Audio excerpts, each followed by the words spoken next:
the morning. You got me up all cause you need to talk. To 4 in the evening. Wanna break up, say that you've had enough. I'm tired of talking, again and again. Argue about everything. You are my darling. This kiss and make up, I know you wanna touch. You call me every night, call me every day. I just wanna get you alone now. Trust me when I say, we gon' be okay. We just gotta boom, bada boom, ba. I don't wanna fight, you know that I'm right. Baby, let me talk to your body. We gon' be okay, hear me when I say. Look, y'all, just had somebody ask me, what do you do when she loses interest or she's starting to become uninterested? And it took me a while to figure this out. But here's the perfect answer. You don't do shit. You don't do shit. Well, we people like me, we're trying to raise our value every day and get better as a person every day. If that's not enough to raise your interest to at least try to work things out with me or try to figure out more about me, bitch, bye. Run free. I don't give a fuck. Because anytime somebody has ever said, oh, Austin, well, this isn't just going to work out anymore. Bye. And they usually got their mind right. But the thing is, don't even say that shit to me, because you get your mind right, I'm still going to cancel your ass because you thought about it. So basically, somebody's losing interest, you don't do shit. We're not raising interest. Let them, they've already made a decision. Guys, if she won't listen to you, she being uncooperative, she won't sleep the floor, she playing with your goddamn emotions, she flirting with your homeboys in front of you to try to make you jealous, still contacting her ex, do me a favor and fire that bitch. And I'm gonna say it again, fire that bitch. Quit putting up with bitches that ain't got respect for you, man. Sick of seeing that shit. I had a homeboy, he was telling me a story about how his girl was just doing all this disrespectful shit, fooling with her ex, got homeboys that she going to smoke with late at night. Clearly, it's clear what she was doing. But she didn't respect us. So she gonna respect him if he fire her ass, though. Fire that bitch. Fuck that bitch. Relationship deprivation. When you date a woman and she may be a potential wife, it's a competition thing all the way. I can't take it no more. They feel propped up because they feel more beholden to the government. And then their man comes second. That's why they figure that they're strong, independent, don't need no man, because they have the government. Because the men are failing us, to be honest. Guys thinking about themselves, and they'll think about you after you react. You don't hear anything about being good wives and all the other stuff. What you hear is you strong and you independent. You can do it on your own. You got black girl magic, black girl walk, but you ain't said nothing about black family. My mother is like what they consider to be the strong black woman. I feel like I projected that onto the guys that I dated. Ladies have no idea how stiff their competition really is. You have no clue how black men are viewed in the rest of the world. We are the #1 most sexually desired man on the face of this planet. They would call Jesus Dusty if he was here living in America because of the gross narcissism that a lot of our women have.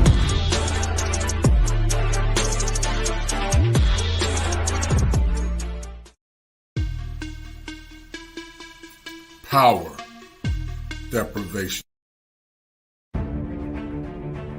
His money doesn't go to his child. His money goes to the system. Personal accountability is one of those things that just goes across the board. It's none of his business how it's being spent. Just pay the money and we'll take care of the rest. I see why people walk away. I see why dads walk away. And it's the system. It's the system that's driving them away.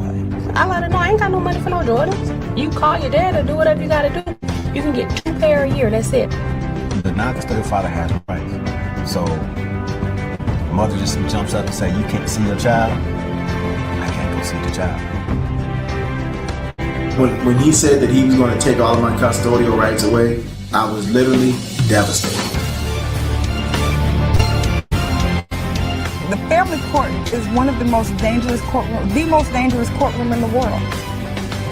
This makes it near impossible. I can't understand how most guys can even begin to approach the situation. When a woman gets pregnant, one of these basketball players, baseball players, wealthy guys, it's called a cash register. Because that's what that child is. It's a cash register.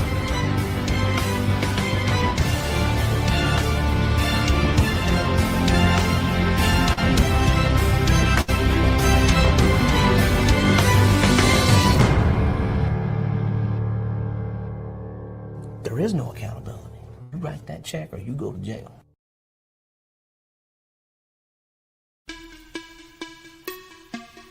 Affection, deprivation. Women are noticing that their men are crossing the borders to find happiness, romance, or even just somebody to have a good time, hang out with. I come to Brazil, I sit down at the table, I order food. Young lady places a drink in front of me, opens my straw, puts it in my glass, and I'm chilling. Doesn't make her less of a woman, doesn't make me more of a man. It's just that we have different roles in life, and she knows hers, and I know mine.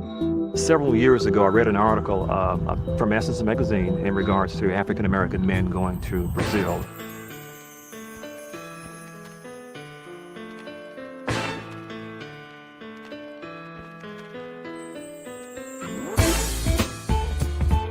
There's been a number of articles since the Essence story. The article was not pleasant at all. It was quite negative. The article is racially motivated, and to me it's just another attack on the black man. I feel in conversating with other guys who have adventured here, you should come here and experience what she has to offer Brazil. People that write the article saying that they don't understand why we come to this place or any other place are biased because they've never experienced it. Every black man should come down one time before you be put in this earth to see how this culture treats you. It's heaven. You don't want to come down to Rio. I said, because if you do, you're going to come back thinking, how can I get rid of her? You know, and I just said, I can't put it to you. I said, if you married and you love your wife and you're satisfied, I said, don't come here. You be looking for cheap sex with pretty girls. I think to a certain extent you're almost like a predator. They're nothing but lies, and it should not have been accepted by the black women. That article is to bridge the gap between you, and that's the reason that article came by. It's not an issue until the black man starts doing it. I agree. Stay tuned. Illusions become delusions when the evidence is presented and those that are involved with the evidence fail to adhere to or listen to the evidence that is presented before them. It appears that in this current time that many modern men are looking for love outside of Western America. And because of that, many black men are returning back to their ethnic roots as they are beginning to explore areas outside of America. And those areas outside of America often consist of countries like Brazil. Salvador Bahia is a place in Brazil that has one of the largest African populations that was more or less a byproduct of the transatlantic slave trade. And in Brazil, many men are finding that these women are more suitable for marriage, that they're more wife-ready, and that they're a lot more cooperative because they have been conditioned and socialized to respect and respond to the authenticity and the authority of a masculine man. Men by nature are very simple creatures. But when men don't get the needs and the love and the respect that they want, 2 or 3 things actually happen. One of those things that happen is that they actually implode within. They become less productive, and they lack the power or the intestinal fortitude to become better versions of themselves. Modern men are actually caught up in a quagmire when they have been conditioned to defer their power instead of demanding power. And because modern men have been conditioned to defer power, many men actually self-sabotage themselves in relationships because they don't demand anything. In this expose and in this show, we're going to explore the dynamics of Brazilians, and we're going to explore how Brazilians are actually black people, as the title of the show is Your Mama is Black and So Are Brazilians, because many times in relationships and many times when men try to defend their position, many times modern women will say of the African American ilk that your mama is black is a form of shaming language. And that shaming language often is a byproduct of a condition that I created called death. Meaning they deny the evidence, they become enraged when you present them with the evidence, they argue through ad hominem attacks when you present them with the evidence, and when you become more persistent in your pronunciations, they fight or flee. And because of that, many men are saying that are single, millennials and Xennials, that they don't want to be in relationships anymore. And because of that, many men are going back to their roots through companies like African ancestry and African DNA to get a schematic framework of where their African past is from. And from that African past, many are trying to use the evidence to link them with women of Brazilian, Colombian, and also Venezuelan cultures to get Afro women or women of Afro-Colombian, Brazilian, and Afro-Latin descent to become traditional wives. With the evidence presented, many men are under the guise and understand that women in general are the same everywhere you go. But because of the information that they have been given, many men are saying that I would rather take my chance with women from foreign countries than to deal with some of the toxic behaviors in America. I want you guys to sit back, relax, and enjoy and explore the evidence as we talk about your mama is black and so are Brazilians, because Brazilians are of the African extract, and Brazilians are actually suitable women for men of African ancestry to marry if they deem to do so. And often in these shows, we tell men that whenever you go abroad, if you are a sucker for love in America, you will be a sucker for love abroad. But because the evidence is presented, many men will begin to explore why their love and why relationships are vital if they want to get the women that they want and the resources presented. But I want you guys to remember this. If it ain't 7, it ain't kosher. If it ain't kosher, it ain't right. There are 7 steps that a man must go through in order to become optimized, and learning and understanding their needs through world travel is paramount to the efficacy of a man. Be well, enjoy the show and enjoy the evidence as we explore the dynamics of Brazilians, or if Brazilians are black or of African descent. Be well. All right.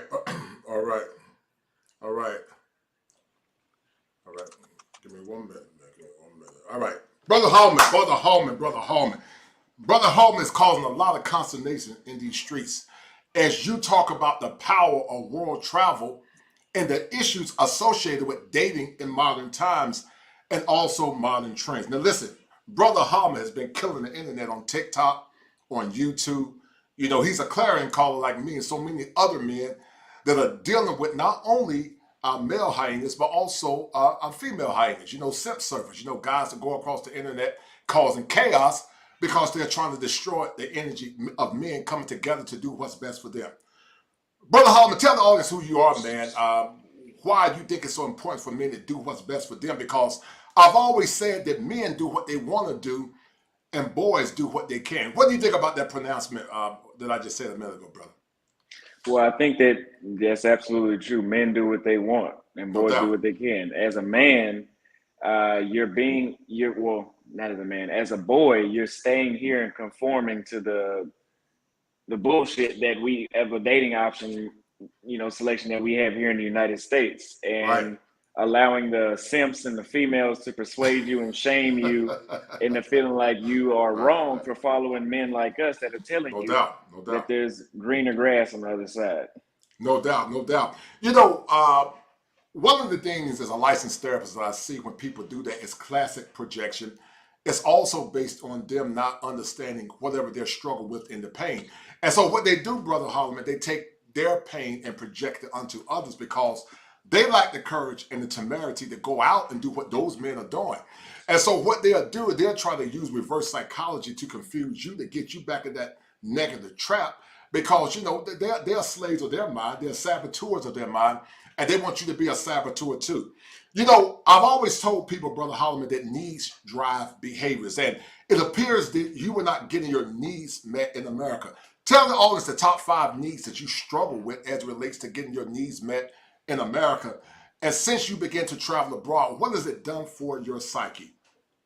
So I would say that needs was that I was not getting met was women that would show up. In other words, women that were flaking. Lack of conversation with substance. It's another strong one. I've never been asked that question that way. Oh, take your time, take your time, take your time. You good, dog. Go ahead. Yeah, you have the flakes, you have the lack of conversation, the extreme lack of femininity. They're becoming very masculinized now. There's a lot of women here with deep insecurities, and they just, you can't really, because I'm not trying to get married just yet, but can't even have a good time. And that's not even just about sex. That's just about being cool, relaxed, find a woman that's relaxed and cool that you can actually just converse with. And I found that in Brazil. When I went to Brazil, I now have a peace of mind, right? Yes. Before I went to Brazil, I thought I was crazy. I thought something was wrong with me. I had already done a lot of self-improvement. Yes, sir. But Right. I was like, you know, okay, if I've already improved my physical and I feel fine, maybe I'm crazy or something. Maybe, you know. Yeah, you ain't crazy. I've had guys that have done consultation with me, brother. They said the same thing that you said. They thought something was wrong with them, but it's not wrong with you or them. It's the culture that we live in. We live in a very entitlement culture, a culture where sadly, many of our men have not been taught to demand power in relationships. And sadly, many of our women have not been taught to understand that their husbands are the power source and the one that's going to love and protect them. But they want what I call, Brother Holleman, taxation without representation and the mental breaking of the American man. Let's talk about the taxation that you went through mentally, how it almost destroyed you before you went to the sandy shores of Brazil. So I would say in 2020, I actually just started in maybe December, November 2020, I started to develop hatred towards women because it got that difficult to just converse and just other men that I thought were below my attractive level, sexual marketplace value, whatever you want to call it, men that I thought I would have at least an equivalent or a better chance than were getting the results I wanted. Right. And I noticed from cutting hair, but those were Pookie and Ray Rays, right? And they further confirmed, as the years went by, and the taxation was, man, like it was trying to kind of kill in my mind, like, okay, I'm gonna have to jump on something and hold on to something that's gonna at least be like 50% decent, and that's not no way to live. When you can go to Brazil and get it 90%, you can get 90% of what you want in Brazil. So you're gonna have to, the taxing on your mind is knowing that you would have to settle being here. Shout out to my man, XL Pro, for that $5 super sticker. Thank you, XL Pro. XL Pro always showing brothers love, man. Shout out to him, guys. And guys, do me a favor, man. Brother Holleman is killing the streets right now. I mean, he's making a lot of hyenas mad. He's making a lot of Sips mad. And look, Brother Holleman, you know, when men try to come together to form a more perfect union, when men come together and say, we're going to do what's best for them, this is what happened, Brother Holleman.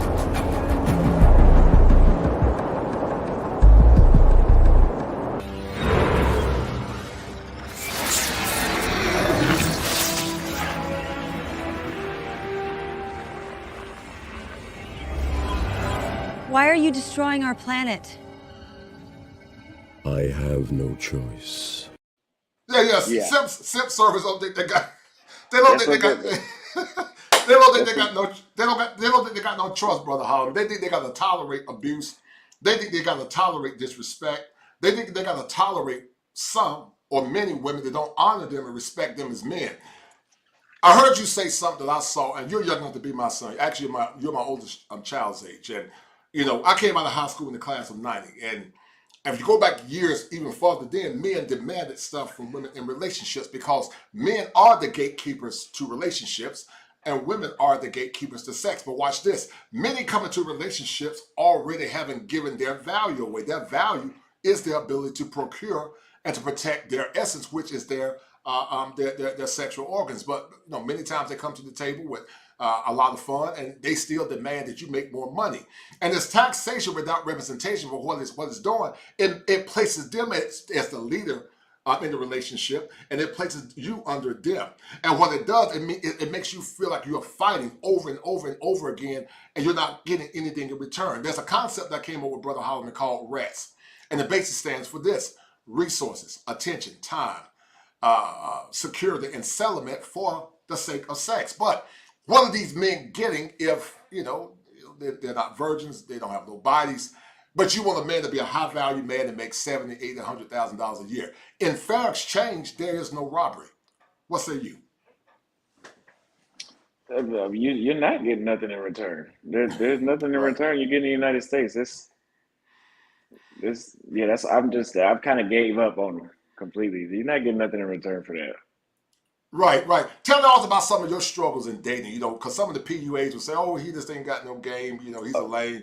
And, some been attacking you, young man. And, they don't understand psychoanalytic theory.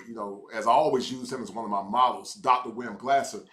He talked about, the 5 stages or the 5 steps to actualization. And he said that it's power, fun, freedom, belonging, and survival. Those are the elements that can help a man feel like, he's getting his needs met. But when you go back down memory lane between power, fun, freedom, belonging, and survival, which ones were you missing as it relates to you feeling like you were wholesome as a man and getting the respect that you deserved? I was definitely missing fun. Freedom, can you elaborate on freedom a little more? So freedom is simply this: the freedom to do what you want to do without being held back. Anytime men begin to travel abroad and say, I'm going to do what's best for me, it appears that their freedom is being more or less limited, because we live in a very gynocentric culture where, sadly, they can do what they want to do when they want to do it. But watch this. In the last election, a large percentage of our women, sadly, voted for policies that were not beneficial to the black man, the black boy, black family, black girls, and the black community.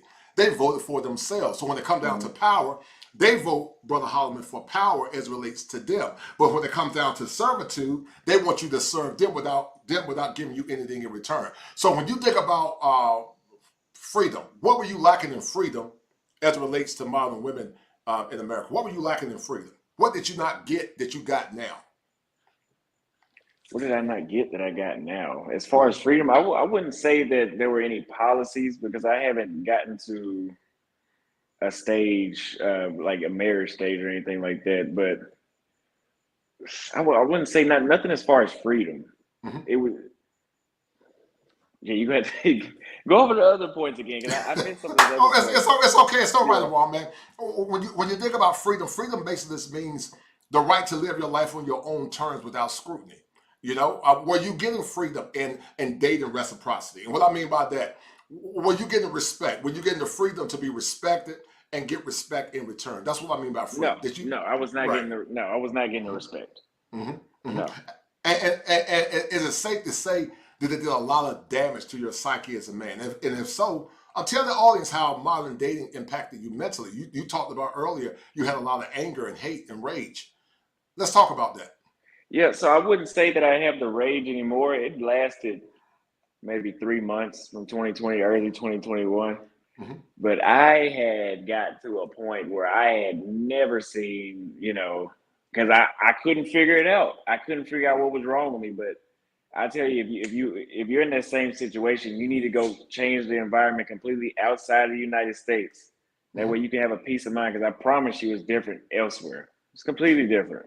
Right.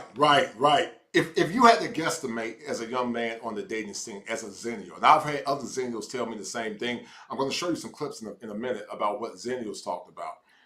But if you had to guesstimate the percentage of Western women, white or black, that are wife ready or wife worthy, what percentage would you say it is? What I say is what? I didn't hear that question. Sorry, you said white or black? Right. If you had to guesstimate the percentage of women that are wife ready and wife worthy. And wife ready. Ready and worthy.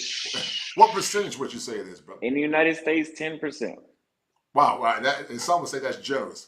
Have you come across women in America that you thought were suitable for your wife, but you say, you know what, they don't cut the mustard?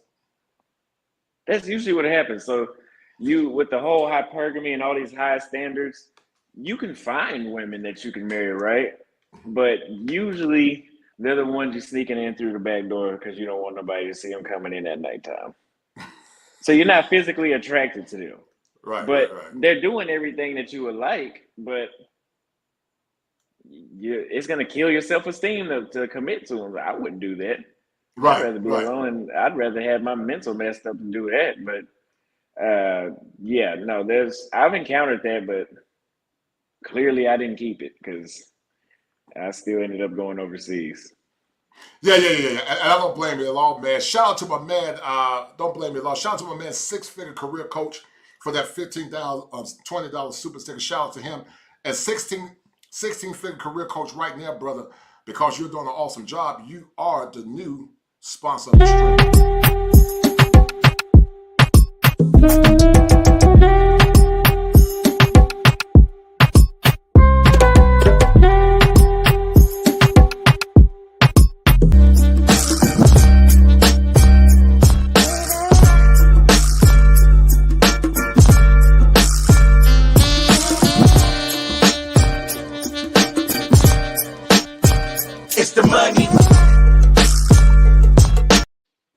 So my man 16 figure coach said this. He said that I remember when Frustrated One aired and the black community dismissed the message. Could we be on the brink of that message being reinvigorated and most men deciding to date abroad? What happens to dating in America? What do you say about that, brother Holleman? That's what I'm here for. I'm going to make sure that message comes back. And you serious about it too? I'm so serious. And very passionate. Very passionate. I've been talking about this for years. Right. And guess what, guys? He's gonna make it come through. He got that Taurus swag. I'm Taurus stubborn, and they fix it. And once they said they're gonna do something, they're gonna do it. You know, people always use the moniker. You know, your mom is black, and your dad is black too. What do your parents say about your zeal as you continue to ascend and do what's best for you? What do they say when you're saying, I'm gonna do what's best for me? And have you gotten any backlash from family? Not for traveling overseas. I didn't really get any backlash from family, but for doing this, going online, speaking out about it, wasn't so much backlash. I think it was from a place of, parenting or them caring, but they just kind of like, you probably should do that. I'm still going to do it, but yeah, I haven't really received any backlash from my family, no. Okay, what did your mother say? She agrees, but to be honest, most of this content comes from seeing her. Talk about it. Like, I would have to go look at my videos again, but a number of my videos, like I say, everything is either experience or I've seen it between my parents or another family member. And I will say that a good majority of the videos, I've just seen her. I've seen her do those things. Like when it comes to not being able to marry a woman, like them being combative. My mother, to be honest, she's very combative. Really? Very, very combative. Your mom is? Oh yeah. Oh yeah. Wow. So, and she knows it. Even if she's seen it, she knows it. If she sees it, she can't deny it. I mean, hey, it's a lot like that going on out here, and I can't deal with it. Is it safe to say that you internalize some of the things she potentially did to you or the people in your family, and perhaps it made you have a level of vitriol? We talk about a concept in the clinical world called introjection, internalization, and then the last stage is called identification. Is it safe to say that, perhaps seeing that level of combativeness in your family at times that you say, you know what, I'm not going to tolerate this issue. And on a subconscious level, it made you become, I'm going to joke with you, a Sith Lord. like I'm not going to be able to tolerate it. Yeah. Right. Like, yeah, I ain't tolerating this issue no more. I'm going to do what's best for me. And almost like a silent rebellion. Like, I'm going to show you that you're not going to disrespect me like that. Yeah. Oh, yeah. Right. I'm very stiff on women when it comes to that kind of stuff. I won't take any disrespect. I like something you said earlier, man, on the stream when you were talking about, you know, I've always said before in the past, if she's not honoring and respecting you, just fire her, you know. It's billions of women on this planet, man. And if 2 billion women if every woman got married today, it would still be 2 million without a husband. So men don't have to tolerate disrespect. They have more power than they realize, but they've been so conditioned to think that they are less than, they don't have any inherent worth, that they just settle for mediocrity. Now watch this. We're not talking about dusty dudes. We're not talking about Raekwon the man, you know, the guys that when you say I'm gonna do what's best for me, they'll start challenging you. They say, you know, don't be talking about me and my mama, and they'll get mad at you and want to fight you. And then when you try to speak your mind, you know, if you ain't careful, they'll come up on you, Brother Holleman, and tell you. Yeah, put chain on them. Balls on my mom. They be broken balls. Kill some of my mom. Bro, they back. He look like. That's on my monkey. That's on my monkey. That's on my monkey. And we talk about the Sims, Brother Holleman. We talked about the Sims, man. We see them all the time, man. And you know, there's been a couple of guys that have attacked you online. It's funny to me because I know you don't care about it because you will charge them. And the thing is, you don't have to answer to those haters. You don't have to answer to those people. Let them talk. You know, I always told men that, you know, you got to be like water, like Bruce Lee said. He said, be like water. You just got to let the water roll off your back, roll off a duck, you know, like water roll off a duck's behind. And you just don't take it personally. And then on the flip side, when it comes down to being like water as relates to being fluid, you got to be like water as it relates to being like static. Water at its highest pressure is very forceful. And so there's a time to be bullish, and I know you can be bullish, and there's a time to be very malleable. You just let it roll off. When have you had to be bullish in your pronouncements as it relates to the foolishness that we're seeing now? And where are times where you got some of these goofballs and these PUAs trying to shame you, you just laugh at it and keep it moving? I've gotten to a point now where pretty much when I see those critics critiquing my videos, I'll just laugh at it. I can't really I really can't remember me having to be bullish where I felt the need to stand up for myself. I think if somebody approached me in person, maybe yes, but online, it's free advertisement at this point. It's keep posting, keep talking bad about me. Yeah, right. It's right. It's free advertising because it's making it's making you a legend. They don't even know it, man. Shout out to the young lion, Chantel Simone. She said, "On my mama." But you know, if you can go back in time, brother Holleman, when it comes down to a woman, what would be your ideal woman? You know, definitely you want a woman that's fit. You look like you're a fit dude. But what's your ideal woman? What's your ideal woman? And how do you feel the ideal woman can bring value to your life as a man? So, like you said, physically, she has to be fit. I prefer Black women first, but I'm not limited to any race. Mm-hmm. And you said, how would she have to be fit to be my wife? Mm-hmm. So she needs to be able to support me, right? I grew up, my mother, she's combative as hell, but she still is very traditional. She used to cook, do my dad's manicures, pedicures, etc. that basically serve him. So I seen that a little bit growing up, that they weren't together too long. Had it lasted a little longer, I'd be able to say I've seen it longer. But I need that. Now, hey, I know some women have, there's two different types of women. There's like you say, the modern women and the traditional women. There's people that say, oh, not everybody wants to be women don't want to be a housewife. You might be restricting their talent. I've had somebody trying to counter me with that. Oh, she might have talent. Well, look, if she had that talent, nobody's forcing her to sign up to be a housewife. Right. So if she can have that talent, she can do her talent and follow the typical die alone with the rest of the modern women, because that's where they're headed, because they don't want to cooperate with men. But she for sure has to be cooperative, right? No doubt. She needs to know how to cook. You know, I mean, it's hard for me to explain because I would think people would know. You know, You would think they would know that. Right. Well, many Brother Holleman see cooking as being a slave. You know, they think if you cook a man a meal, not understanding that cooking to a man is very nurturing. It helps him feel comfortable. It helps him feel supported. It helps him feel loved. In the clinical world, we talk about what's called love languages. I will argue that your love language perhaps is acts of service. Is that fair to say? Physical touch, words of affirmation. I'd say acts of service to you. Yeah, acts of service, right. And so what women don't understand, Brother Holleman, is this.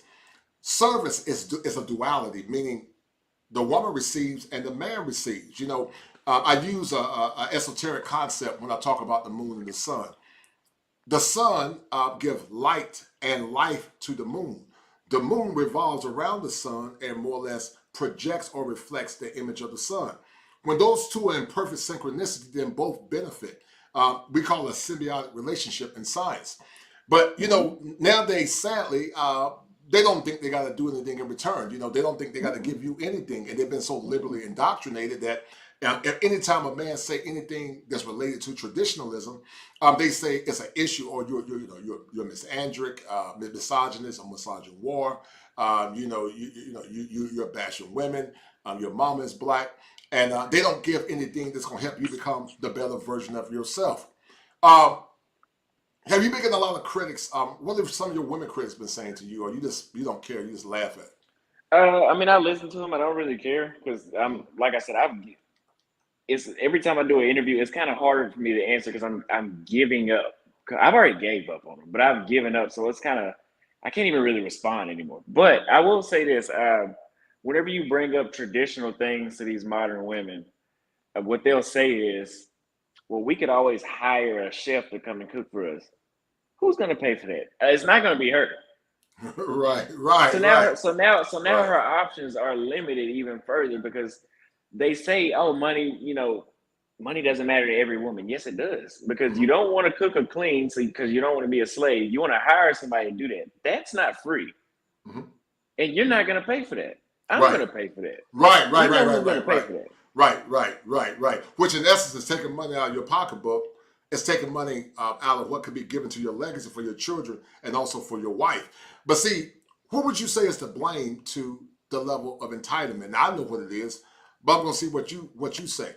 Because some will argue that many have contributed to the level of entitlement of these modern women. But before you answer the question, guys, get the likes up. Go check out Brother Holleman. He's killing the game right now. Go check out his YouTube channel. I'm put Brother Holleman's YouTube channel in my chat.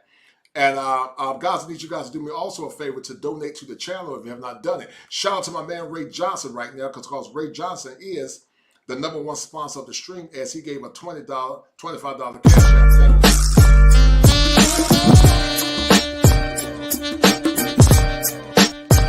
It's the money.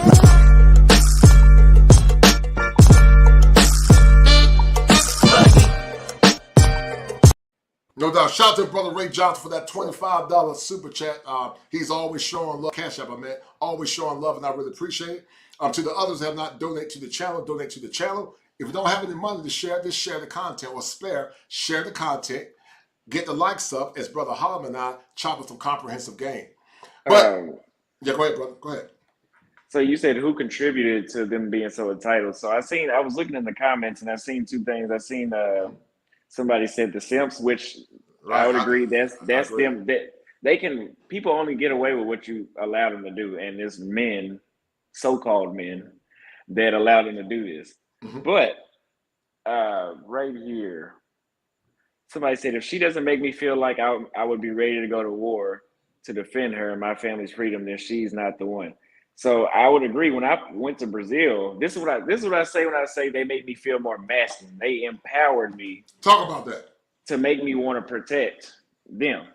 I don't feel like protecting these women around here. Right. I don't feel indebted to stand up for American women. The typical American, of course, not all of them, but the typical American women, I don't feel indebted to stand up for her and risk my freedom of my life if you're being disrespected, because they're that masculine. The point was like, you got it. But when I was in Brazil, or the chick that's from Brazil that was here, I felt like that was my duty without her saying it, without her showing that she wanted it. It just but that's a empowerment she gave me because she was feminine. Right. I don't feel that. I don't feel that way with masculine women. Masculine women are like men. I don't protect my homeboys unless they're already getting hurt. He said, don't protect his homeboy. Well, Teddy Pendergrass said, "You inspired me." That's what Teddy Pendergrass said. He called his woman, the Mona Lisa. He said, you inspire me. And so they don't understand how powerful femininity can be if the woman is genuine. Brother Holleman, there's a lot of chicks that are more or less using what's called fake femininity. We know that you checked out, but were there times where you saw women that more or less exhibited fake femininity, and how did you expose it, or did you ever check them on that behavior when you saw it? Well, they're the American version of the green card chicks that they talk about are overseas. Mm-hmm. They love to say these women overseas are faking it. Well, they're the biggest phonies that there are. Mm-hmm. And when have I seen somebody display fake femininity? That is a hard question, because have I ever experienced femininity until I left? I don't think I experienced fake femininity. Mm-hmm. I can't answer that one. It wasn't here. Mm-hmm. Mm-hmm. Mm-hmm. The first thing you saw when you got hit with that feminine oscillation in Brazil was what? What was the first thing what did it do to you? We call it in the clinical world from a psychosomatic response, meaning how did it penetrate your mind, and what did it do to your body? Because you're physically fit. You're a young buck, you're looking strong. I'm sure, the women in Brazil found you to be handsome, but what did it do to your mind and also your body when you got around a feminine woman? Because I always tell men, if you got erectile dysfunction in America, you'll be healed in foreign countries because the women are so feminine. But what did it do to you, brother? What did it do to you? Like I said, it actually gave me that real feeling that I was in the driver's seat with no backlash. I didn't feel to have to learn to manipulate the woman I was dating. I could just be my natural self that my hormones, my testosterone is made to be. It's just a natural feeling. Oh, so right. So you're saying it's a natural feeling, meaning it took you to a whole nother level. Is that what you're saying? I just felt like I was just a natural man. I didn't feel like here in the United States, that's why they have courses, right? Because you have to have a cheat code. You have to have a written strategy to deal with the women here. Right. There, as long as you have basic communication skills and charisma, you'll be fine. Yeah. I can't think of her name, but I think Aretha Franklin said, "You make me feel like a natural woman."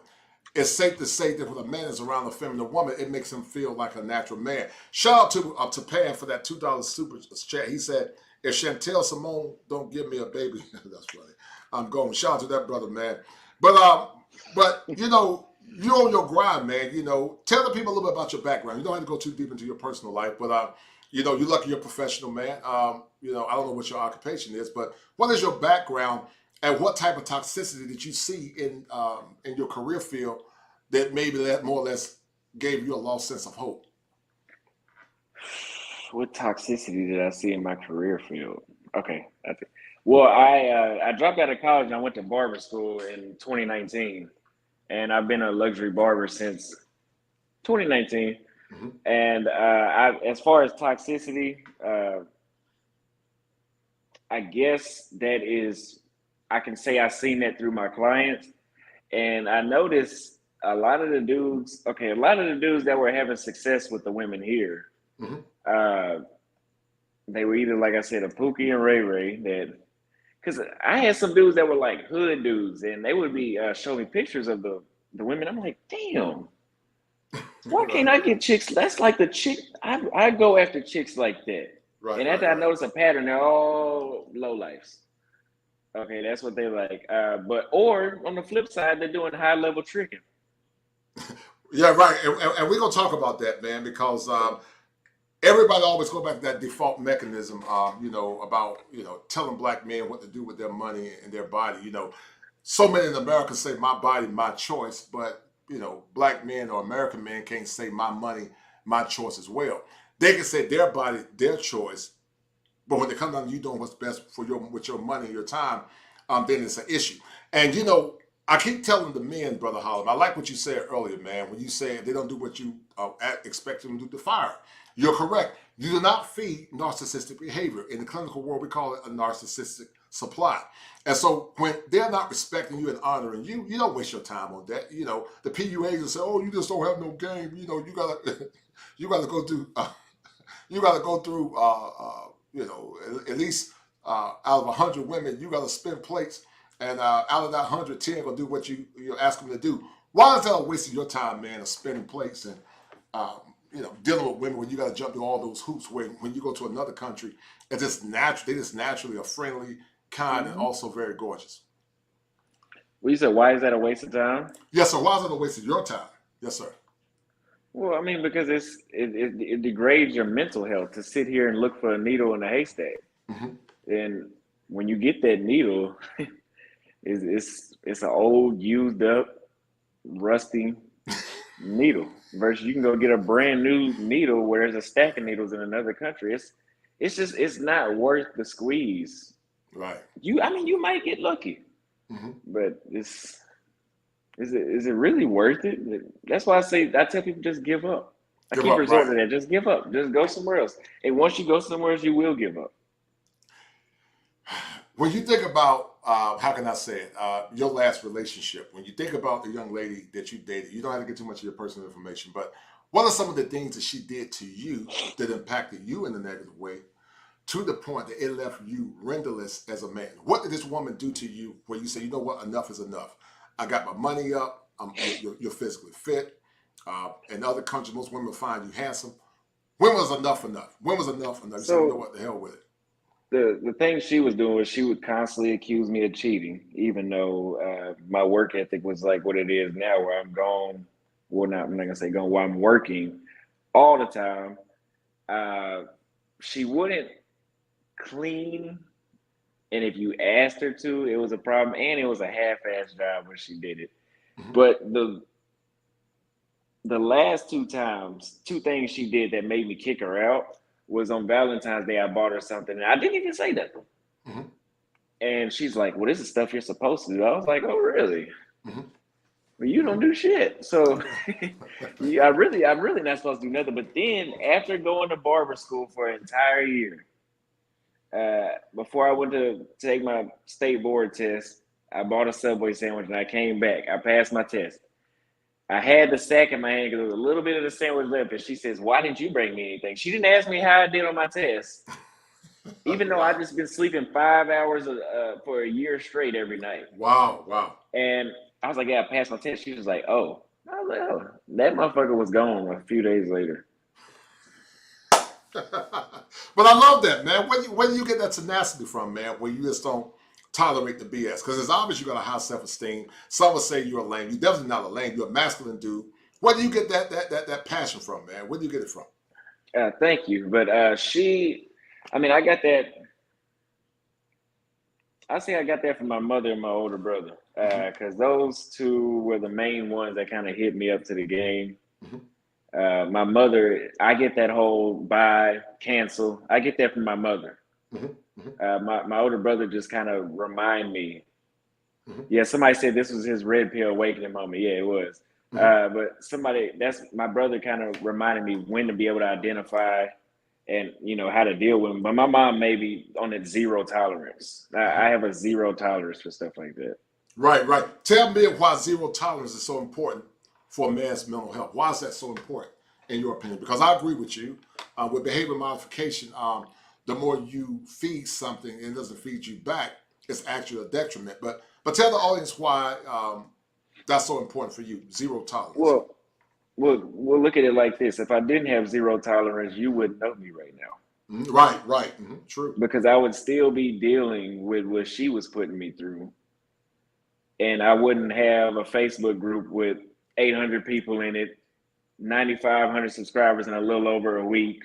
A lot of donations, but that's because I value myself. Yes, sir. Right. I have zero tolerance. You need to have zero tolerance because it's just like you're running yourself in the ground. You're gonna burn yourself out. You're gonna be a doormat. Right. When you don't have zero tolerance. Right. That's what they call a nice guy. Right. Gail Nelson said, yes, a lot of black on black crimes happen because of a woman's mouth. What do you say about that? Because I think Gail Nelson is correct. So what do you say about that? I actually put up a YouTube video about this, but the sound was out. So I was playing a video of this white man that was in a park and he was telling a black woman he was going to break her jaw. But that's when they started recording. But what they didn't tell you was that she was threatening the white man's daughter, which in any situation, I mean, come on, you know, if I had kids, I'm like that about my little brother. But my mother, I also said in the video, my mother, so single mother, my brother was maybe 6 years old. I was 16, I think.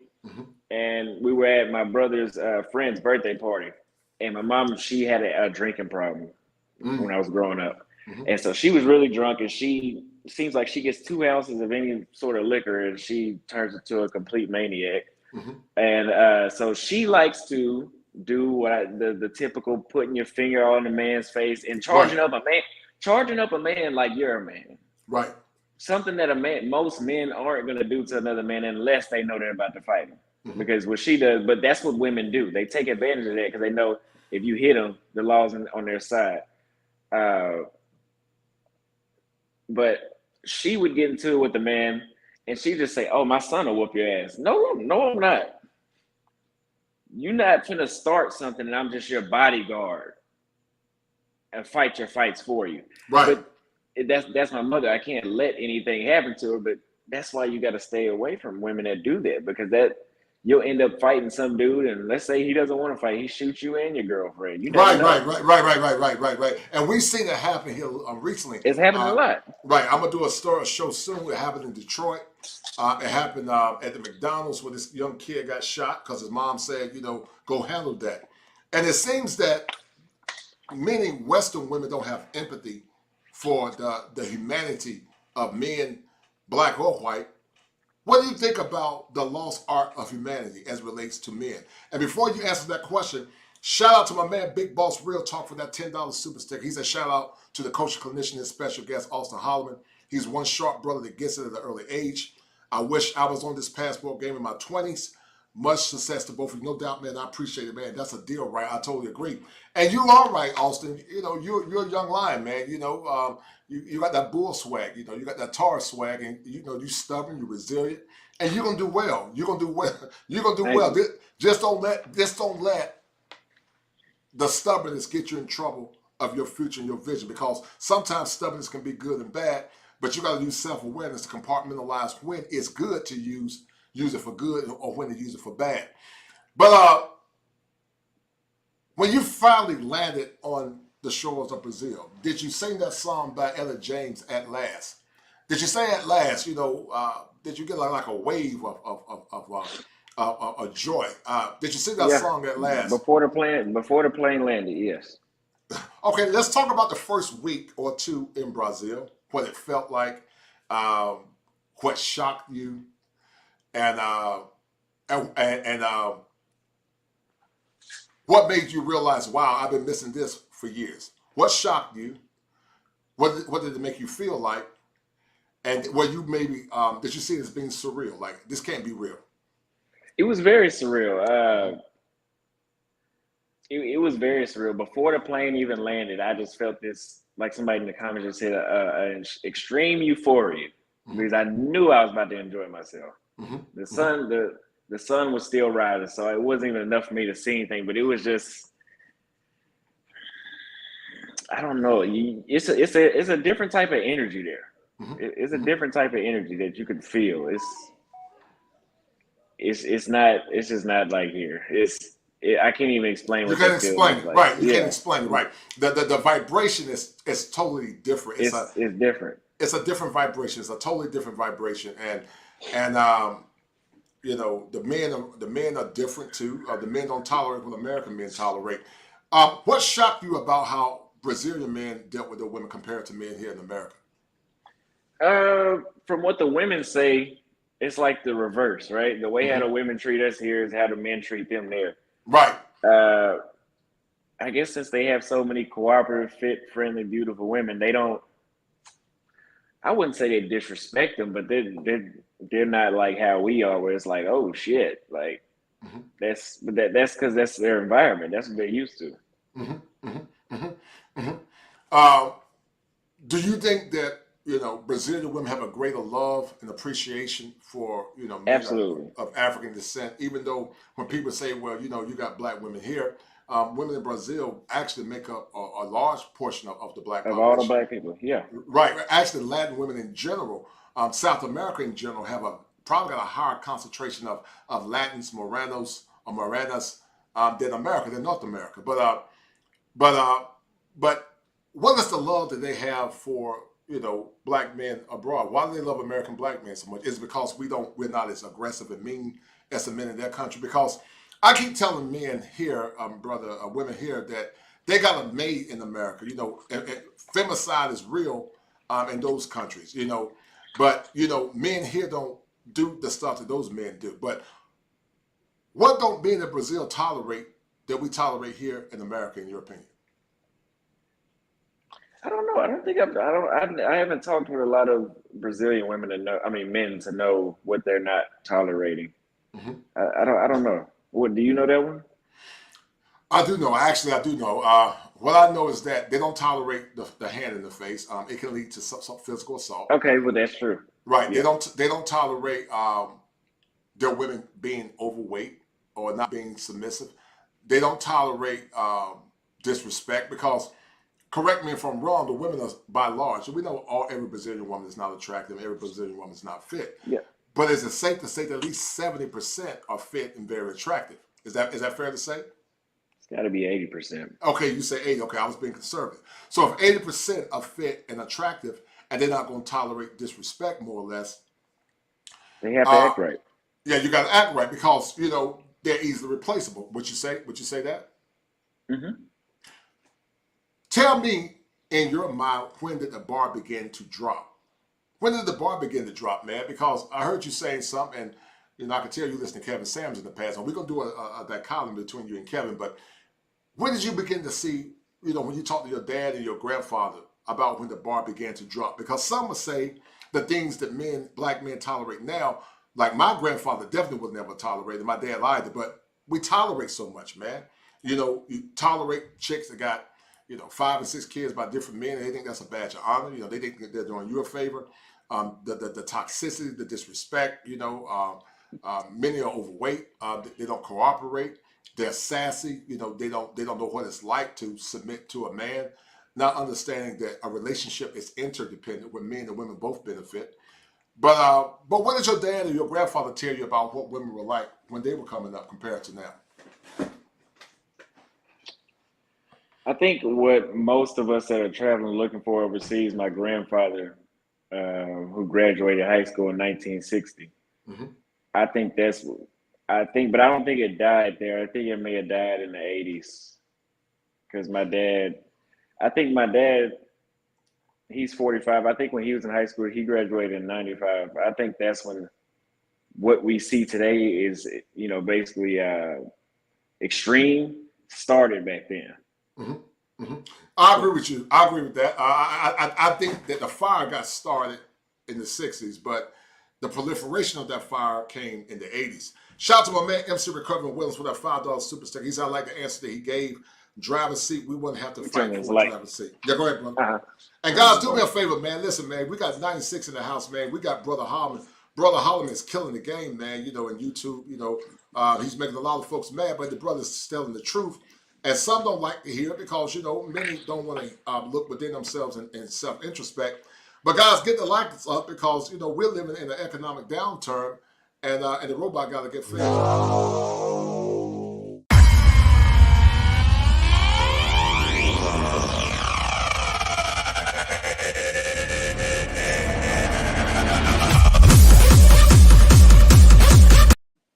Yeah, the robot got to get fed, Brother Holleman. Let's go down memory lane, man. Al Green's got a movie coming out, and you saw the trailer, and you enjoyed it, Frustrated 3, and we're going to play that trailer in a minute. But what are your friends telling you that they're frustrated about as it relates to dating in modern times and modern relationships? And guys, I need at least 10 guys to share this stream. Brother Holleman's dropping some gems on the night. Young man, 23, like I said, young enough to be my son.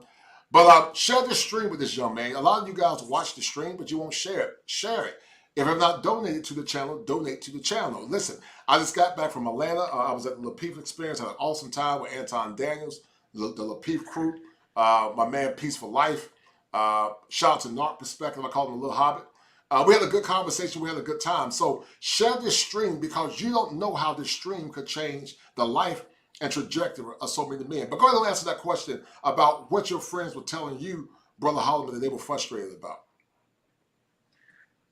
Pretty much the same thing that I'm frustrated about. A lot of them just are not willing to do what I did and take the full initiative, or that maybe they can't afford it. But they're frustrated with the extreme steroids, hypergamy. They're frustrated with the flakes.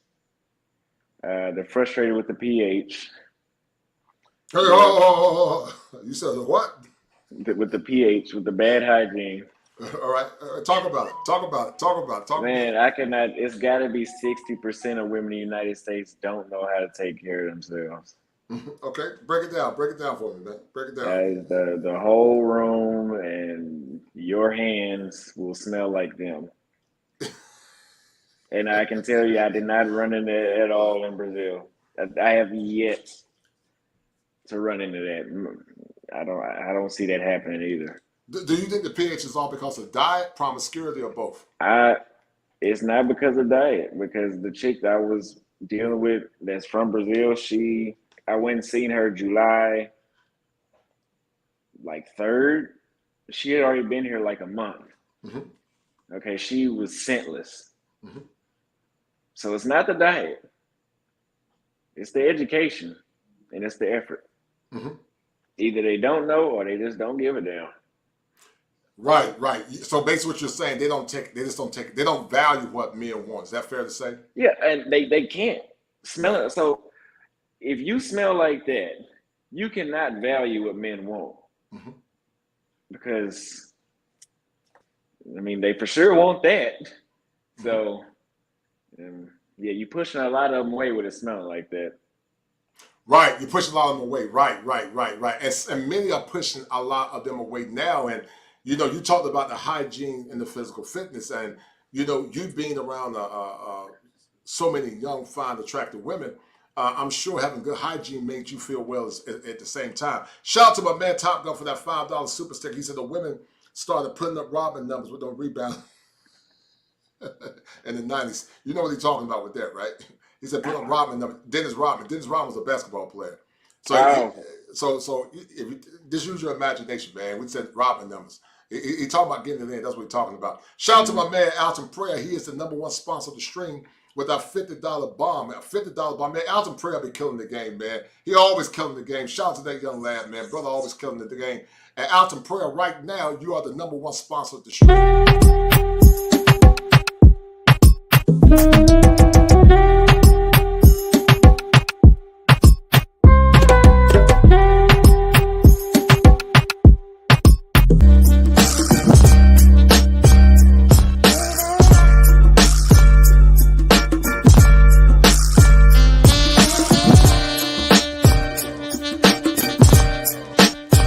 It's the money. Think about something, Brother Holleman. It's a concept called adjusting your crown. I always tell men that there's a king inside of them. When did Brother Holleman adjust his crown? When did you finally say enough is enough? I'm going to adjust my crown because the glory in America has faded. And it's time for me to adjust my crown so I can self-actualize and become the man that I need to become. When was that critical point where you said, I'm going to adjust my crown? Because many times, Brother Holleman, here in America, they'll tell you, I'm going to adjust my crown. They're very sassy, very sassy. And they'll say, I'm going to adjust my crown. And they call themselves queens. I don't have a problem with it. But it's time for men to start calling themselves kings and do what you said, start demanding more. But when did you adjust your crown as a man? When did Brother Holleman begin to adjust his crown and say enough is enough? February 25th, 2022. The day I landed in Rio. So it sounds like to me, you have been planning this trip for a while. I had planned it since October of last year. So, 6 months ahead? 4 months, 5 months? 6 months, 5 months, right. But I spoke on it last February. February 2021, I had already spoke of it. So yeah. Did you get any haters? You know, because we always talk about the simps and we talk about the male hyenas, but you know, my man Top Gun talked about something called dirty Mac and simping. You know, there's a lot of dirty Macking. You know, they try to block you when you get something better. Tell guys why they got to be aware of who they tell what they're trying to do, because you know, when black folks were in slavery, anytime they would decide to run away, you always had a hyena man that would go and go tell massa that they were going to run away to freedom. Tell brothers why they got to be careful who they tell about their dreams and their desire to run off the plantation. Well, I don't know if I told you the story when we spoke on the phone, but the first time when I went, a guy I had knew for years, like over 10 years. I wasn't thinking nothing of it. I was taking pictures of the women I was on the beach with and just women I met while I was there. And I was telling them how much better it was and what was different. And I sent him the pictures, and he sent those pictures to the chick I was talking to. Oh, wow. Wow. Let's talk about it, man. What did it do to you mentally knowing that he disrespected you at that level? Because, you know, a lot of these guys that are raised in single-parent homes, especially by women, they project their insecurities and sometimes will try to sabotage you and what you're trying to do. But what did it do to you mentally, man? Because I'm going to assume that you're very loyal by nature. You seem like you're a very loyal dude. Is that fair to say? Yeah, I'm loyal, but man, I maybe 2 years ago, I had became so passive towards, I'm very numb, where stuff like that doesn't faze me. I just pay attention, keep my memory bank. It is what it is. I'm a very it is what it is person. So it didn't really affect me too much. It's not surprising. Men these days have more female tendencies than women. Are you and that guy still friends now, or you cut them off? Oh, no. We're definitely not friends. No. Did he ever try to reach out and say he apologized, or he never did? He tried to reach out. I never responded, but yeah. Having that zero tolerance policy, what has it done for you moving forward? That zero tolerance policy, what have it done for you as you continue to move forward now? What has it done for you? Well, I have less friends, but I have less clutter friends. Talk about that. Clutter friends. There's some friends that are just clutter that are taking away your energy, taking away your finances, men and women. I have less clutter. I'd rather be by myself and alone and at peace and with less drama than having a bunch of people around that invite a lot of drama or disturb my mind. And no. Shout out to my man Barry Hampton for that $5 super stick. He said to the culture clinician, Auston Holleman, talking game, much appreciated. The king inside of you, man. You are a king. You personify king energy. You're a young lion, but you're very masculine. What does it feel like to be a king, man? You know, you got that king je ne sais, how you say it? Je ne sais, I don't know how you say it. Je ne sais quoi, how you say it. But anyway, how does it feel to be a manifest king, man? You know, because I always tell men to adjust their crowns. It's one of the most powerful things that men can do as relates to male empowerment. But what does it feel like, Brother Holleman, to adjust your crown when you can walk proudly as a man? Some would say you flexing, but I don't think you're flexing. You're just saying I'm going to do what's best for me. But how does it feel to adjust your crown as a man? Yeah, it feels like I have complete control over my life. I have a lot more clarity on what I want to do. I became a lot more ambitious. I almost know, I would say exactly what I want. I have my entire life planned out, it seems like. I've taken the full potential out of all the lead I can have in my life. There's nobody else in control. And it sounds like to me, you don't care what folks think or say. You just do what's best for you. Yeah, you can tell that through my videos. A lot of others' opinions, I listen to them, but I get my message across. What's the most divisive thing you're seeing on TikTok as you begin to spread your message about male empowerment? What's divisive? Divisive things that you've seen, like, you know, people challenging you or calling you out because you got some of these PUA goons, trying to challenge you and disrespect men that say they want to travel abroad. And we're going to talk about this foolishness about sex tourism, because it's always like this, man. When black men decide to travel, you know, white men been traveling abroad for years. dating women in Asia, Thailand, Brazil, Africa, wherever. They do what they want to do because they're men. White women have done it too. You know, they go to Jamaica. They go with them young brothers in Jamaica and Africa and Kenya. Nobody says nothing. Black women have done it, you know, because they're always trying to shame black men into salads. Oh, y'all just go over there tricking, paying for those cheap whores and all this goofy stuff. You know, I never understood, man, because listen, I always tell people, young man, that, you know, whatever you do with your body, you got to answer to God for that. I ain't got nothing to do with that. It's between you and God. But they always try to shame folks into silence when it comes down to living their lives on their own terms.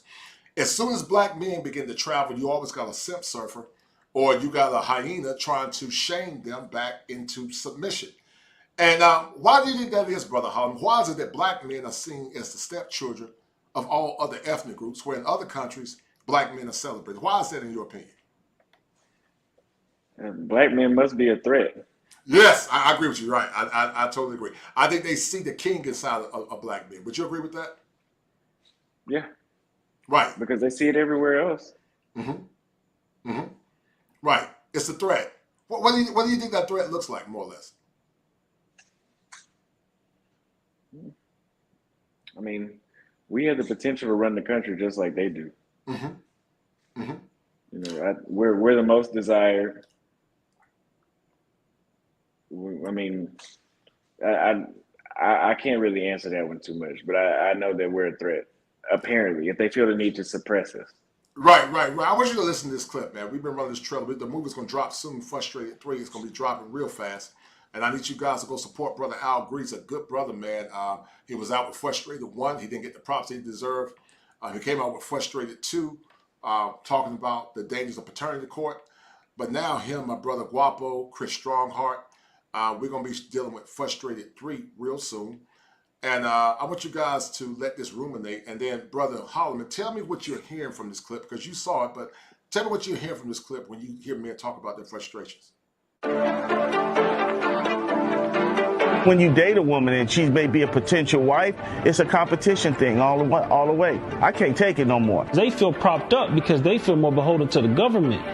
And then their man comes second. That's why they figure that they're strong, independent, don't need no man, because they have the government. Because the men are failing us, to be honest. Guys thinking about themselves, and they'll think about you after you react. You don't hear anything about being good wives and all the other stuff. What you hear is you strong and you independent. You can do it on your own. You got black girl magic, black girl walk, but you ain't said nothing about black family. My mother is like what they consider to be the strong black woman.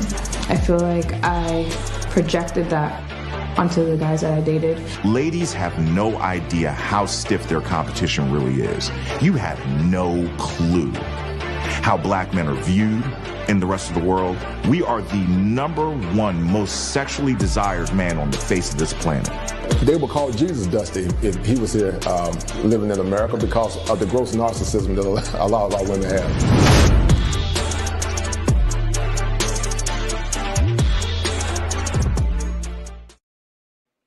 It's safe to say that perhaps that Jesus would have felt like something was wrong with him, Brother Holleman, because they probably would have called Jesus Dusty too. But, he was the son of God. He had on sandals. He was a hard worker. But he probably felt like something was wrong with him too when it comes down to dealing with modern women, because enough is never enough. What did you hear in these men, man, as they were talking about their struggles as men, their frustrations? What do you hear in their inner voices as they begin to talk about what they are frustrated with? And do you share a sentiment with those men in this loaded question? Like they say, it's frustration, and they're just fed up with the entitlement. I would say I share what the last guy said, is that you don't know how desired we are everywhere else, and just because you don't want us doesn't mean that nobody wants us. Mm-hmm. Mm-hmm. Mm-hmm. Right. Because they don't want us right, it doesn't mean that no one wants right. You saw it firsthand. When you was walking on the beaches, man, you don't have to give all your personal information, but how many women came up to you, man? Like if you had a count in your head mentally, you probably can get a proper guesstimation. But how many women came up to you and start, virtue choosing signals, using their feminine grace? What were some of the top choosing signals that you saw from women in Brazil that you didn't see here in America? I've seen them here, but what I will tell you, I had a lot more just direct stares and smiles. Mm-hmm. and that is very powerful. It would be very, for the women that claim that they can't get a man here in the United States, which I think is total BS. If they would do that, they would have a very different result. But see, what they do here is they'll pretend like they don't want you. That's not attractive. Because I'm not desperate, so I'm going to take that as a rejection and move on.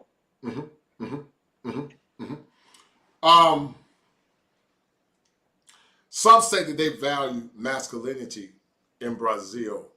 Is that true? Is it true that they value masculinity based on what the young lady, Gail Nelson, is saying? Yes, I was complimented on that quite often. Oh, when you were down there? Not here. But down there, not here at all. Not in the United States at all, but down here. I think they associate masculinity here with criminals. So it sounds like they want to make men become neuter men. Is that fair to say? What kind of men? Neuter. Yeah. Neuter, yeah. like they're taking away their testicles. My man Sir Hill Speaks say, let your nuts hang, because it's safe to say that many men here in America, that their testicles are inside their stomach. They don't have they've been emasculated. Yeah, they've been horribly emasculated, man, and that je ne sais quoi that you have, you can't exude or exhibit that je ne sais quoi in America. When you adjusted your crown and begin to exude that je ne sais quoi, do you feel like your testosterone levels went up, man, by a couple of deciliters? Explain how. I've been very confident. And people have said there's been a noticeable difference since I got back. Talk about it. And I would agree. I mean, I'm just very confident. I was never insecure, but I'm very, very secure.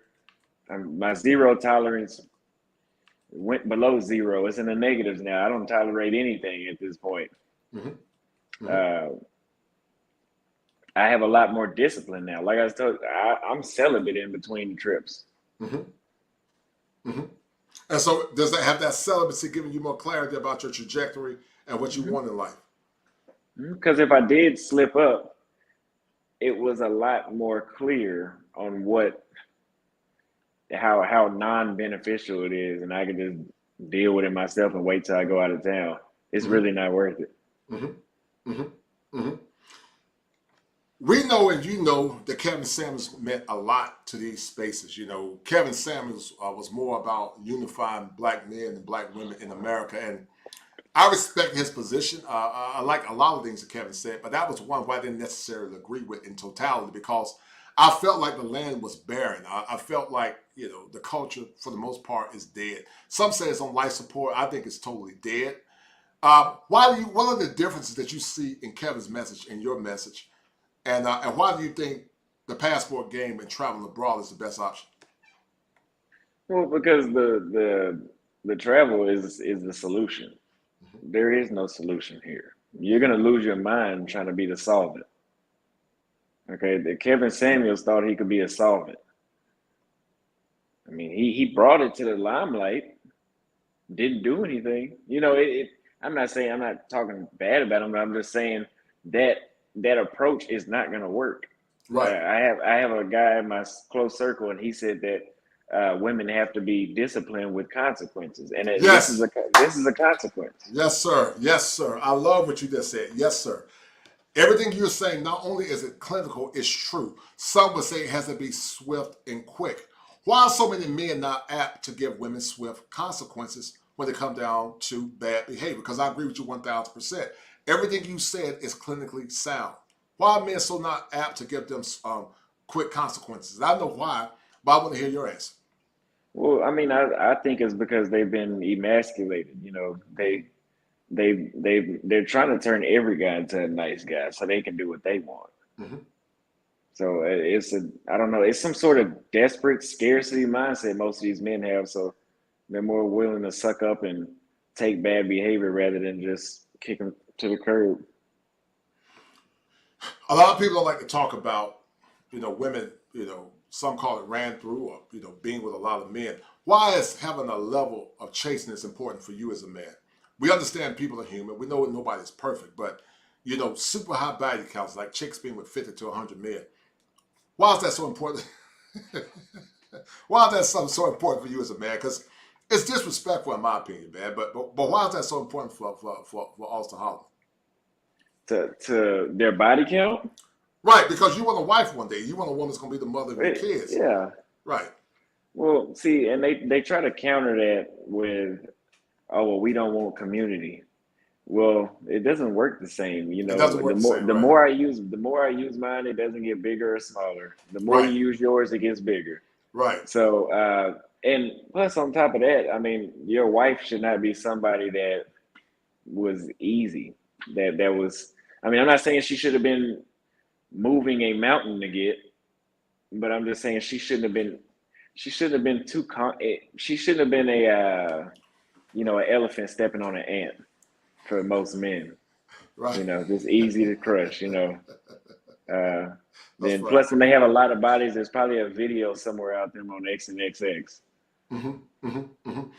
Women that you've seen, man, that had a lot of fun, man, what were some of the negative pathologies that you saw that were warning signs? You know, women that slept with a lot of men, what were some of the negative pathologies that you saw as warning signs? Because some goons will say, oh, it don't matter, but it does matter, because as a man, they could never have you being with another man, because I call it the penetration principle of Brother Holleman. I can't think of the guy's name, but Dr. Drew, he talked about it. Dr. Drew said men are just not wired to accept it, and we're not wired to accept it. That's why so many lie about it. But in an ideal world, how many dudes would be too many, man, for your future wife in an ideal world? If she's older than 25, for sure. After 10, it's a no-go. You said it's a wrap. Yeah, it's a wrap. At 25, she's 21. She can't have no more than 3 to 5. Right. If she has 20 by 21, she's not. You probably shouldn't be wifing that. What do you say to your critics, man? That say, well, she's a changed woman now. She's a born again virgin. No, sir. No. Why are you so adamant about that? I agree with you, by the way. No. But why are you so adamant about that as a young man? Mileage is mileage. Mileage is mileage, and no. It's men are very territorial. And no, that's just a no. I think that's just a natural program. It's hardwired, man. It's hardwired. This like, you'll be surprised the number of women, brother Auston, that have had Holleman has had bi-curious relationships. A lot of them have, and they hide and lie about it because they don't count. They only count relationships. They don't count bodies. But let a man say at one point he had a bi-curious relationship. He's gone. And guess what? I don't have a problem with women saying that. I think women should be vehement about that. But here's the problem. When men begin to become very vehement about what they want, our issues and our desires are always minimized. Theirs are always aggrandized. Why do you think that women in the West tend to minimize what men want? Why do you think that's the case? Because they have no talent. They don't have anything to offer, so they're going to have to belittle you to make it seem like you're asking too much. Most of these women don't have any talent. What does talent mean to you? What does that mean? Break it down. Well, I'm gonna tell you what talent is not. When you get on the internet, the majority, about 90% of the women, what are they doing? They're shaking their ass online. That's not talent. Right. That's not. I can't show my mama that of you. They don't have any talent. They just don't. They don't have any talent, man. I don't know. The chicks in Brazil had talent. Serving me, cooking and cleaning, being very feminine. That's talent. Right. I see what you're saying, because you're saying that talent complements your masculine hard drive. Is that fair to say? I would agree. Yeah. So it sounds like to me, if a woman is serving you, what are you giving her back in return? Because I know you're gonna give her the world, but a woman that's feminine, fit, cooperative, low bodies, no kids perhaps, what are you gonna give that woman in return for her level of service to you? Because service is a duality. You take care of her, she take care of you. What are you gonna give her in return? security, which is protection and financial loyalty. That means because men are more loyal than women. Yes, sir. Way more loyal. Yes. I totally agree. All it takes is for the sun to rise at the wrong hour for her to feel a reason to slip up and go cheat. And it's different when women cheat. It's not the same thing. It is different, right? Because it's different. Right. Tell the audience how it's different in your opinion. Well, because a woman, as a man, if I go sleep around, you're still my girl. If a woman goes and sleeps around, it's not the same thing. They don't just sleep around. Like people say, they're going to catch some sort of emotion. And here's the sick part. If she cheats and she's not using protection, she can be pregnant and you'll think that's your baby. Yes, sir. Right. And it happens a lot. Shout out to Cornell Smith with paternity fraud. Going to do a show with him at some point. But you're 1,000% correct, brother. Let's clear up some of the myths about Brazilian culture in a minute. But before we do that, I want to show you something. Of these young brothers, they were in Brazil with me when I was filming. Jay Knight said women cannot pair bond where they have multiple men. Even one body is enough to mess up her pair bonding, which leads to high divorce rates in relationships. Women are not programmed like men. What do you say about that? So, I'm sorry. Say it again one more time. No, you're good, brother. You're good. Women cannot pair bond well if they have multiple men by multiple men. Even one body is enough, it can be, to mess up their pair bonding, which leads to high divorce rates and relationship issues. Women are not programmed like men, and they're not. A man, look, like I said earlier, if you look at it from a moral perspective, I know you're from Texas, I'm from North Carolina, some will say fornication is wrong. Okay, we get that. But in the context of science, you sleeping with a bunch of women is not going to impact you. You can wipe it off. You're not a woman is not entering you, you're entering her because you're the son, you're the giver of light and life.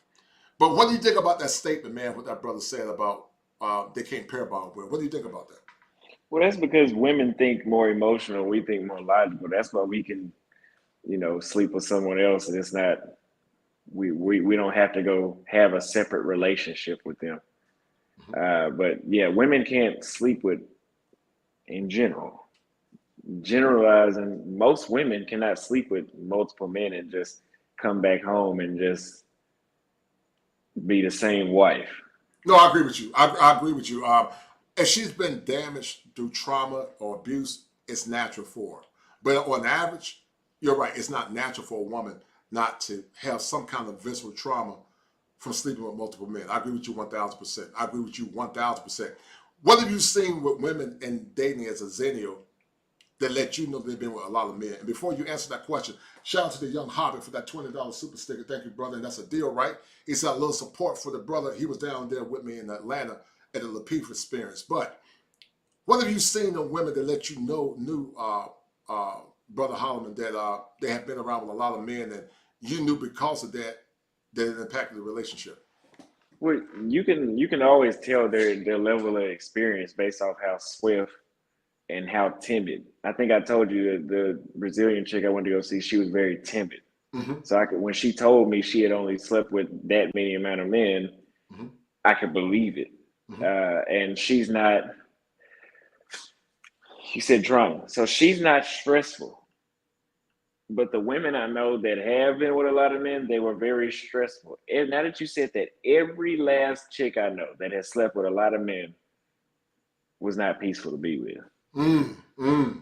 Wow, that's powerful and sad. And I think women in the West have been lied to.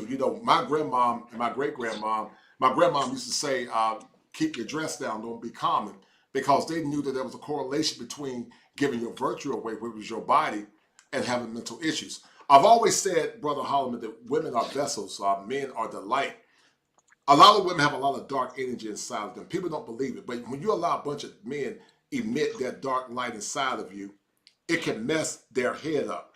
And a lot of times that emotional instability, they think that having fun with a lot of men is cool, but it's not cool because you're giving your virtue away for free, which is your currency. And in essence, when you get with your husband, that's why so many get bored when they get married, because they've given their virtue away to so many men.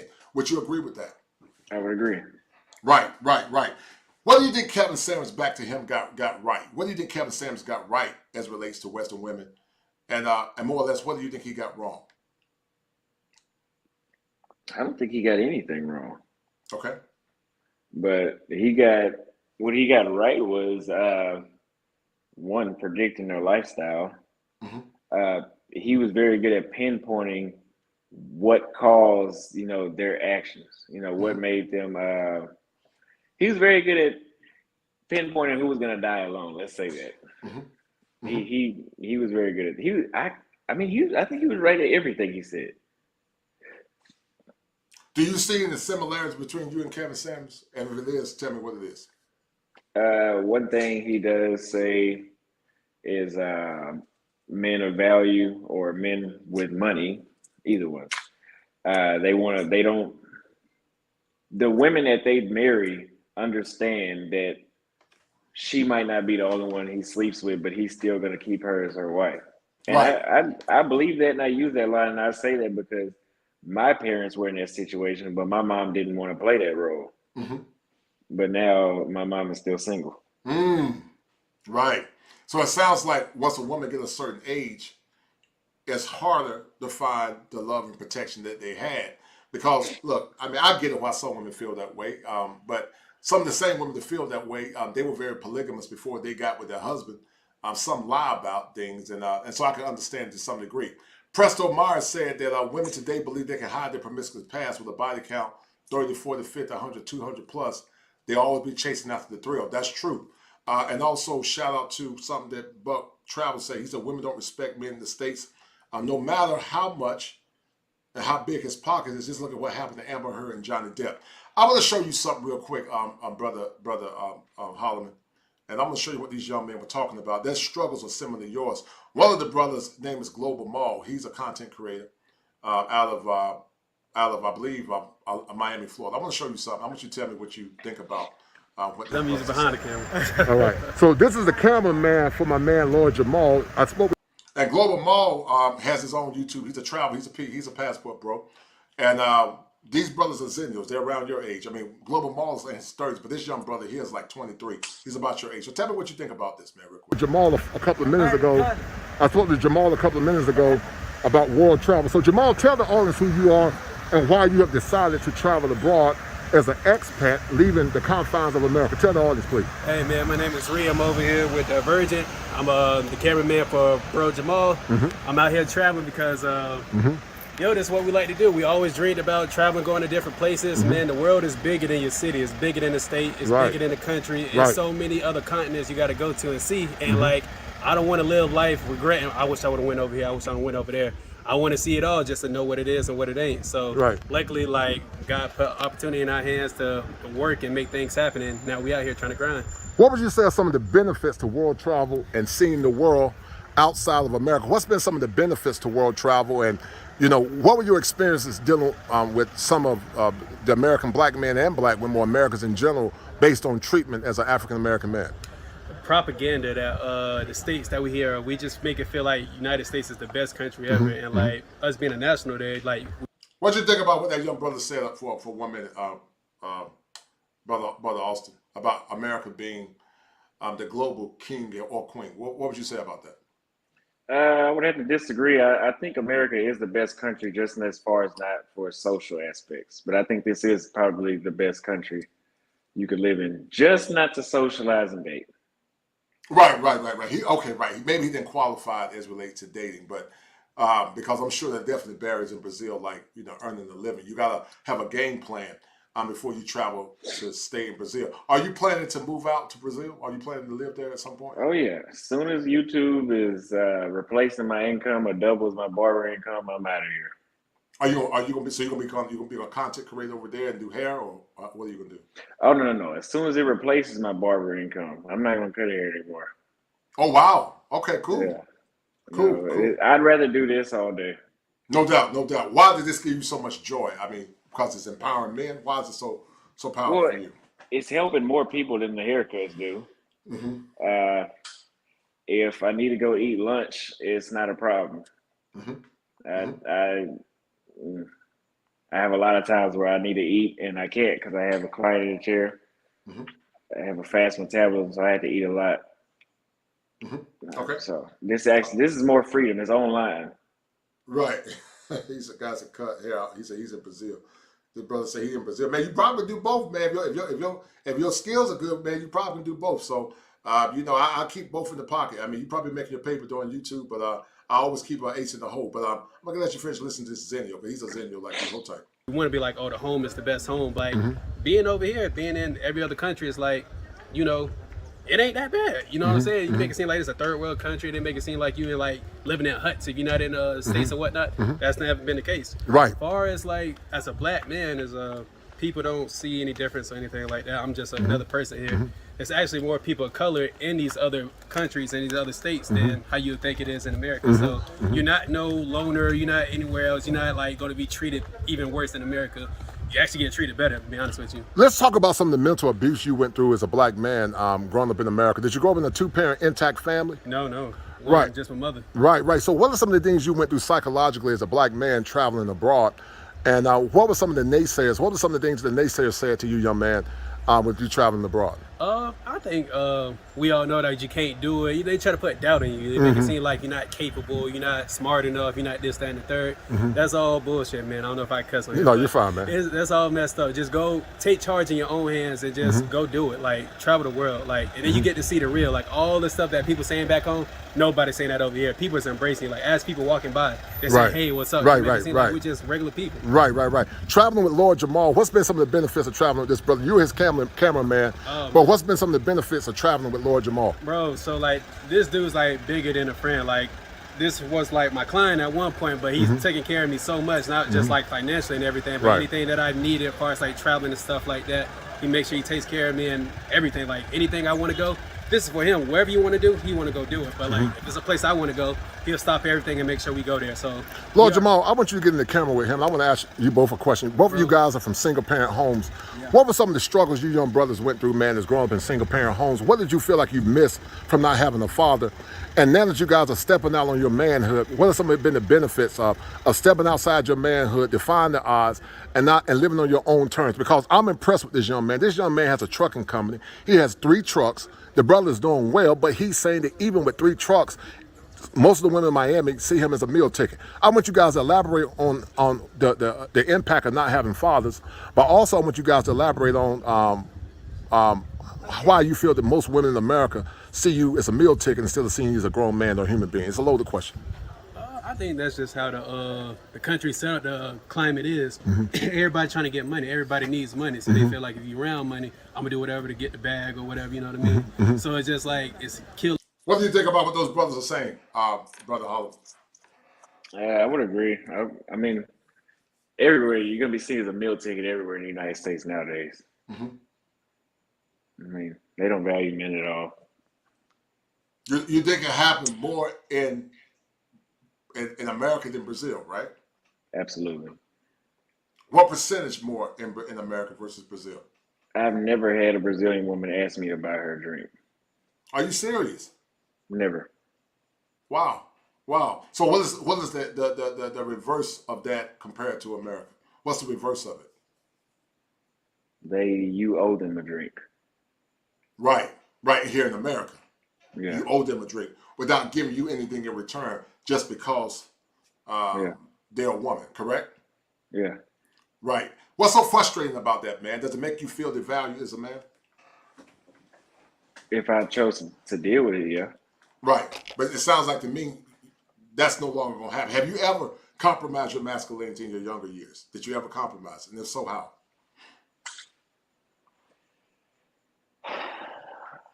Did I ever compromise? If I did, it was with my dealing with my ex a lot longer. Not putting her out sooner was compromising my masculinity.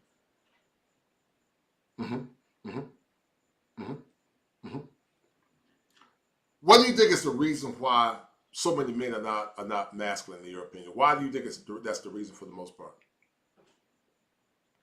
It could have something to do with single parent households, but it's the super liberals that have control of the government now that want to emasculate. It's the one gender people, the people that believe these same people believe that there's no feminine and masculine traits. They think that, oh, well, why is that a feminine trait? You know, How have you been able to get out of that negative maze? Because you're part of the woke generation. You're a young cat. You're very young. I mean, like I said, you're young enough to be my son, man. You know, but how did you get out of that woke maze, man? You know, because so many are woke, but they're still dark. They're still broken mentally. I was never part of the woke phase. I've always pretty much been opposed to most liberal, since a kid, most liberal ideologies I've been opposed to. But I stayed opposed to it by never submitting to it, by doing what made sense. You know, a lot of things that I heard, the simp brainwashing, it never really made sense to me. So I never conformed to any of that. Right. You more or less live your life on your own terms. Is that fair to say? On my own terms, yeah. No doubt, no doubt, no doubt. For instance, what these brothers are saying. How much time you got, Brother Howard? How much time you got? My phone probably has like another 15 minutes. 15 minutes. Okay, cool. I'm going to get into it, man. I appreciate you coming through. Hold tight. Oh, yeah. We'll be killed out here. We got to make sure we protect ourselves and everything. We haven't talked that because, like you said, our father wasn't around to tell us that. So we all figuring it out as we go. And once we find like-minded people, it's like a tribe. We make sure nobody try to take and steal from us. Right. And like with these women and whatnot, not say women, take men are like this too. You just trying to do what's best for you. Or if I got to stick around here to make the most money, I'm going to go do that. Like, you know what I'm saying? Just leech and stuff like that. I don't necessarily blame them. I just blame the culture that we in. Because if you go somewhere else, it's not like that. Right. Lord Jamal, talk about the impact that you went through as a young man with not having your father around and how you've been able to circumnavigate not having a dad, but also the struggles of being a business owner. This brother got 3 trucks, but still struggling to find quality women that will honor him and respect him as a man. So what was it like not having your father around? And tell the audience about some of the stories that you've experienced with modern American women with treating you as a man real quick. Well, me growing up without a father was real hard. Going to a single family home, no electricity. I had to stay with different sisters, you know what I'm saying, just to get ahead. But yeah, I had it hard. I don't even know whether my father is like that, but I just knew I wanted to be great. So I always strove for greatness, and I just tried to figure it out. So I started finding out different trades I can do to make money, and that's recession proof. So I started with chicken, and then I started with credit repair, and also I got my own marketing company. Now I'm doing my own clothing brand. Good, man. Proud of you, young brother. Right. But as far as with women in America, it doesn't matter. They don't respect you as a man. It doesn't matter how much money you got. Right. They're just looking for a meal ticket, come up. Right. So I feel like if I go overseas, I can find a woman who actually loves me for me, and it ain't about the money. They just want to be a good wife and respect me as a king. So that's why I go overseas a lot. Because that's where the quality women at is overseas. Right. Young cameraman, there's been a perception that if you pay all the bills, a woman will honor and respect you. What's your take on that? Do you think that's a myth and a lie? That's a lie. You guys are millennials and Xennials. Tell the audience why it's a lie that if you pay all the bills, you still won't get the respect you deserve from a woman. Because money ain't everything, you know what I mean? It's just, do you actually care about the person? Have you guys spent time together to know about each other and stuff like that? You could be with somebody that don't like you for years. It's just like, you know what I'm saying, everybody. What do you say about that, Brother Holleman, about this myth associated with paying money? If you pay the bills, she'll submit. What's your take on that, and what have you seen in dating as it relates to that, more or less? Well, my ex that I've been talking about, I paid 100% of the bills, and there was definitely no submission.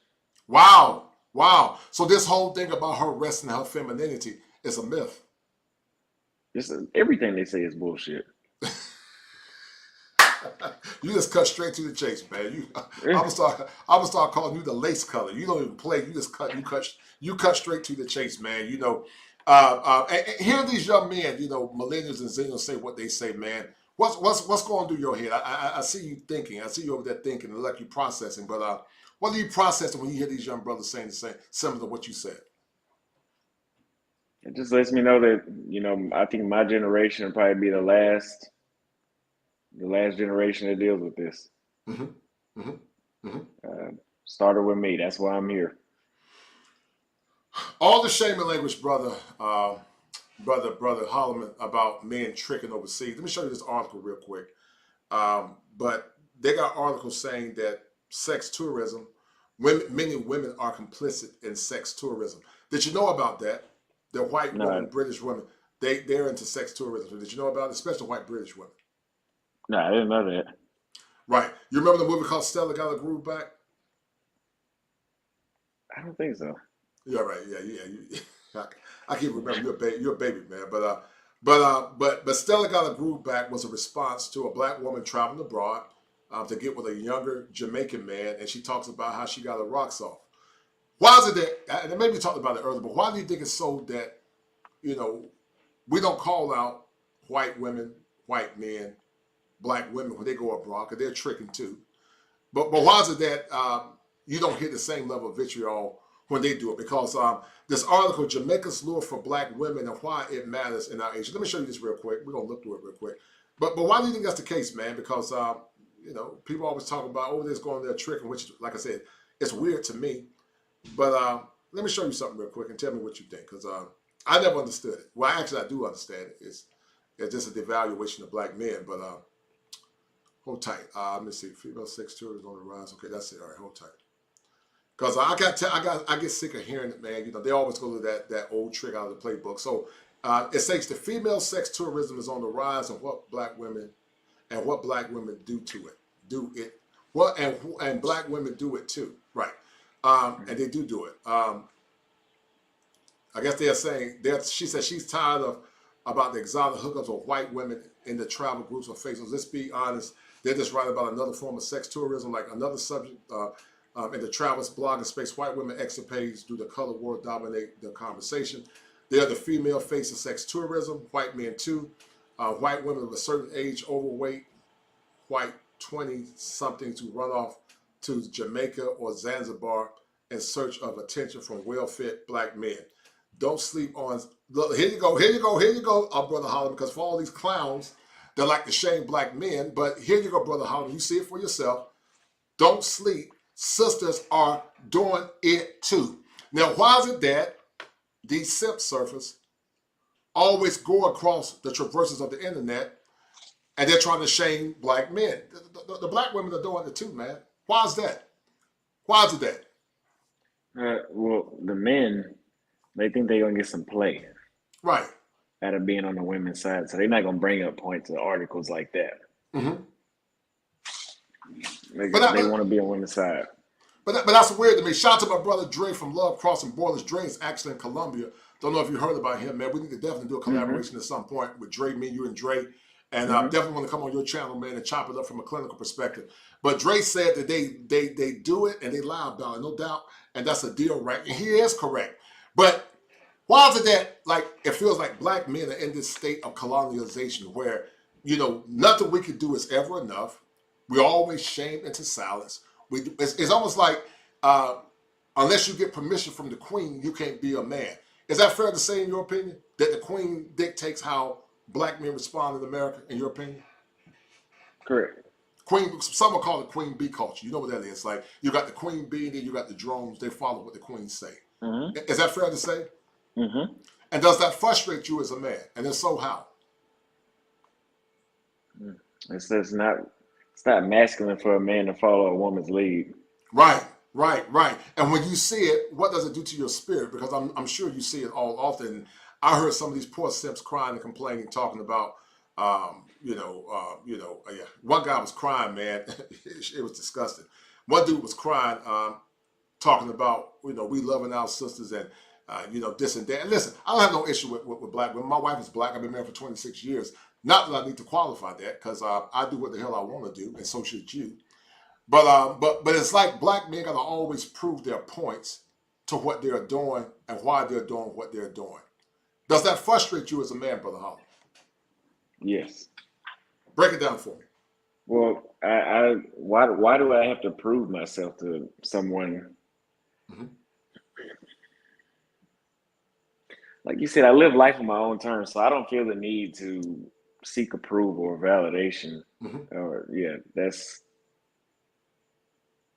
somebody said that these are hard questions. They are hard questions. Oh, I'm sorry, man. I'm sorry. I'm sorry. I apologize, man. I didn't mean to hit you in the head with the questions, man. You know what, Brother Holleman? I'm so used to Dre being on my channel. He got a couple consultations, and Dre is like, he like Bruce Lee. Bruce Lee said that when you're dealing with these hyenas, Bruce Lee said, hold tight, Brother Dre, Brother Holleman, you're going to laugh at this.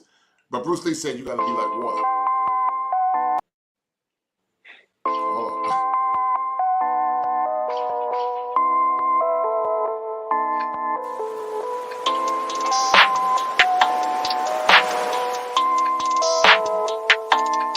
That's ISO.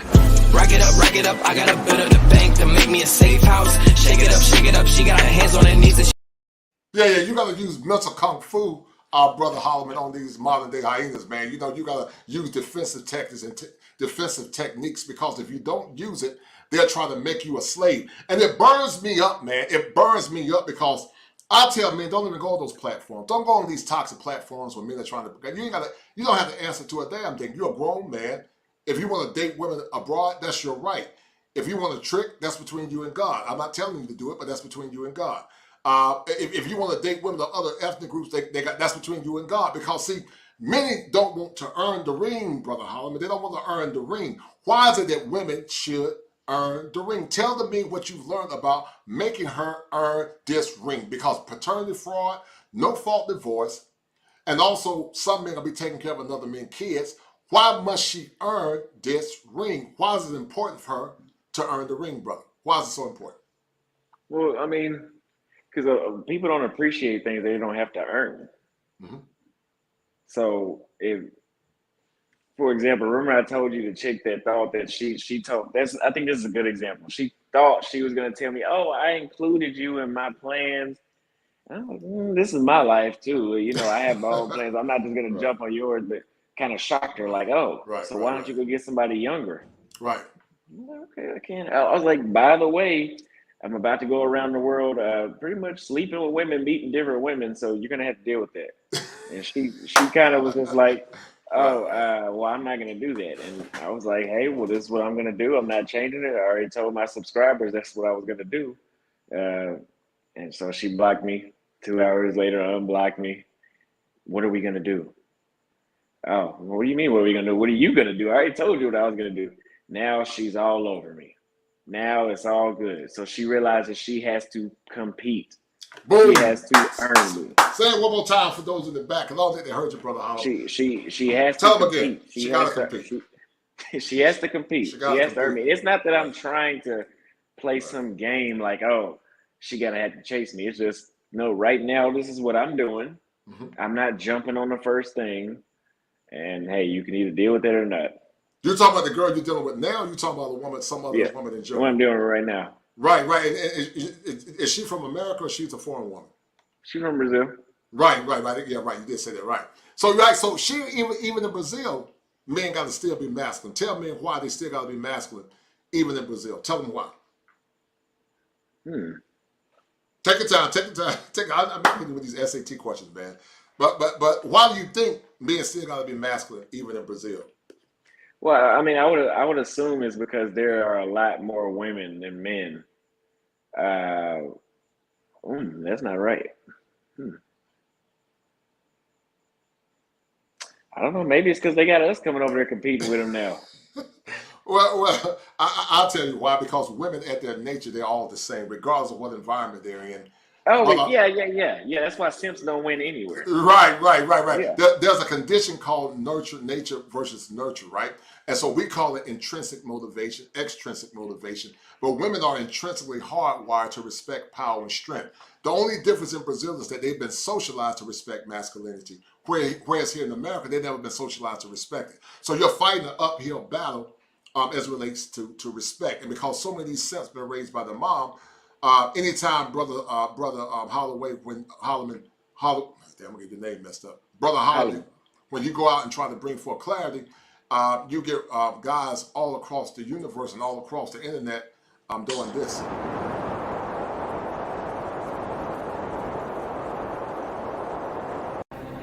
These men are coming together. They must be stopped. Who hurt these petty fools? Their mama is black. Who hurt them? They must be gay. I must go cause confusion. Now, one's been causing confusion. I think one even did a show on you today, man. I know it's funny for you because, like you said, yeah, one did a show on you today. Same clown, man. I ain't gonna call his name, but yeah, but we won't give him no free. Yeah. It's funny to me. He actually called a couple of passport, but it's really funny because it's giving guys free ammunition, man. But it's real funny to me, man, because you said that the black community is dead. I agree with you. I think it's dead. I think it's gonna take generations for it to come back. Why should men continue to invest in something, Brother Holleman, when they would never give them reciprocity? Tell me why. You shouldn't. Break it down for the audience. You shouldn't, because that's you want to. It's like rewarding a kid that's not obedient to their parents.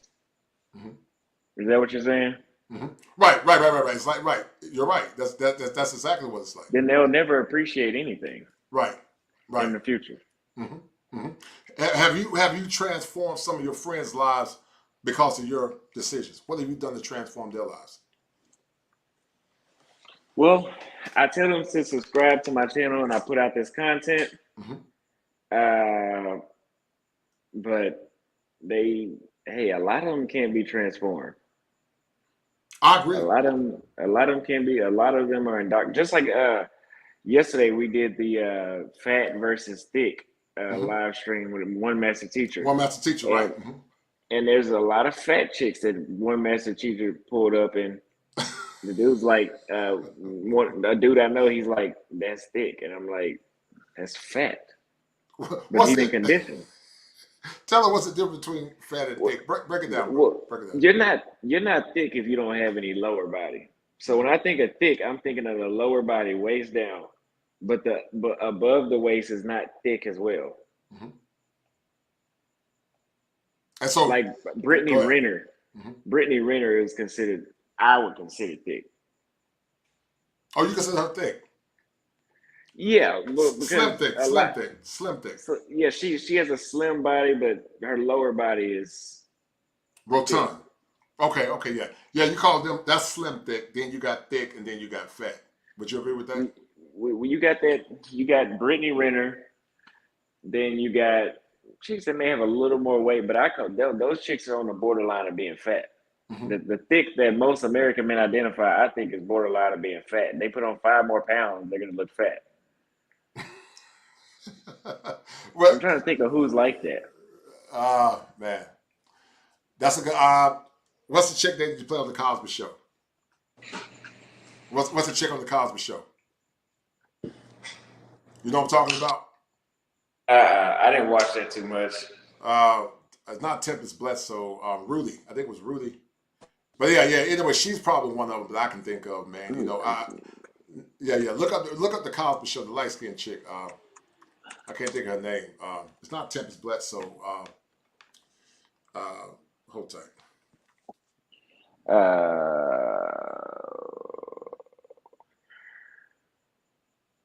It's not Keisha Knight Pullman. What's the other one name? I can't think of her name. Hold tight. Lisa?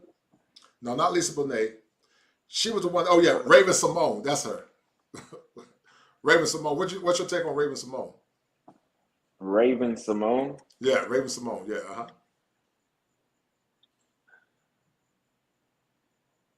Let me see a full body. Yeah, no, I think she's fat.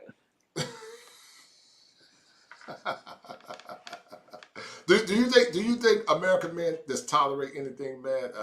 Yeah. Because in Brazil, being fit is important. They cherish keeping themselves looking good for their man. Would you agree? She's not fat anymore. Well, no, she is on this picture, but yeah, they do cherish that. They take a lot of pride in that. But I'll tell you, my uncle, he went to Miami. He was like, man, it was a bunch of women out there. He took a video of it, and he's showing me the video, and it's like, all these chicks look busted. And I'm like, that's a bunch of women to you? What do you mean by busted? Break it down. They didn't look attractive. I mean, they didn't look eye-catching. They could just look like, it's a lot of men that are just focused on how big can her legs get. I think at a certain point, I don't care how small your waist is, you start to look just ridiculous. Right. I agree, man. I totally. I'm not a fan of the huge butts and all that. No. Right. Let me ask you a question about the Bonnet gang, man. I came back from Atlanta today, and you see a lot of bonnets in the airport, man. Do you have an issue with your woman wearing a bonnet to bed, man? Yeah, that's unacceptable. Tell all this why, young buck. Tell all this why. I'm a professional. I'm a professional, and that's not. You're not complimenting me. You look ghetto. It's a no-go. Okay. No. If she got locks or a protective style, she ain't worried while y'all making love. But when she go to bed, it keeps statin, so it keeps her hair. Oh, if she does it in bed, yeah, whatever. I'm thinking you talking about in public. Okay, right. In bed is fine, right? Yeah, that's like me wearing my do-rag. Yeah. All right. How about when y'all making love? Can she wear a Chef Boyardee cap? I don't wear my I take off my do-rag to make love, so she has to do that too. She got to do it too. I love your energy. Yeah, go ahead. Yeah, I don't do that either.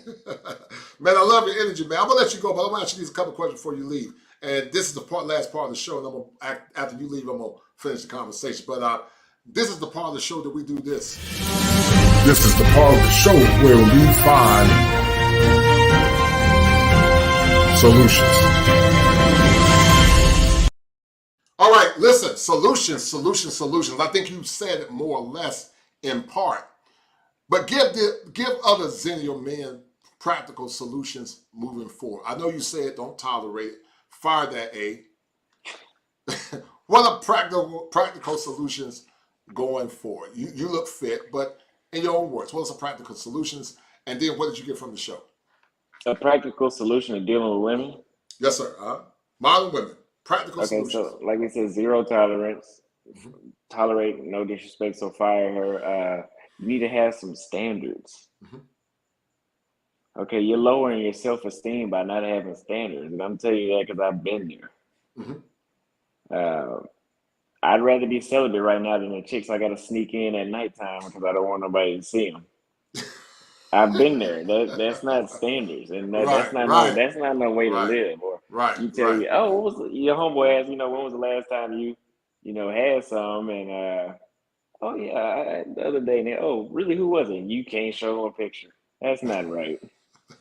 So could you date a heavy chick if she was a good traditional woman? She was traditional. No, because she wouldn't date me if I was broke. So right. Say it one more time for the audience in the back, man. You're right, young buck. She wouldn't date me if I was broke. No. Right. Do you see entitlement in fat chicks? Do you see a level of entitlement in a lot of these what y'all call fat chicks? And tell me what you see. Well, I mean, they're fat and they want somebody built like me. That's super delusional, super ridiculous thinking. It's an insult. Is that fair to say? Yeah, because I mean, you apparently, obviously, you wouldn't even cook me the same food that I would eat. Right. We don't eat the same food. You actually recovered from your drug. Oh, last question. Have you ever been a simp? And when did you stop simping? When was Auston Holleman a simp? And when did you stop? Well, I've never been a true simp, right? But we've all had to learn. It's a couple of things I did that probably weren't how I am now. They weren't stiff enough. But I've never been a simp. Like, I never was like, baby, I'll give you the world if you just talk to me. I've never done that. I've never tried to pay my way over. No. I'm gonna have to go. I've never done that. I may have not been stiff enough, but I've never been a sucker or a fool. Right. Are you more into the Afro-Latin women or the white Latinas, or it doesn't matter to you? It doesn't matter, but I really like Afro-Latino women. Yeah. What is it about the Afro-Latin women that you love? What is it about? What is it about? Yeah. They still have all the black women aspects. They're usually light skinned. Not that I have, I only date light skinned. They're just usually light skinned. I actually like dark women too. Right. I like dark women. I like I like all of them. But they usually have that traditional upbringing with them. Most of them, not the ones I've met plenty in the United States that didn't though. So right.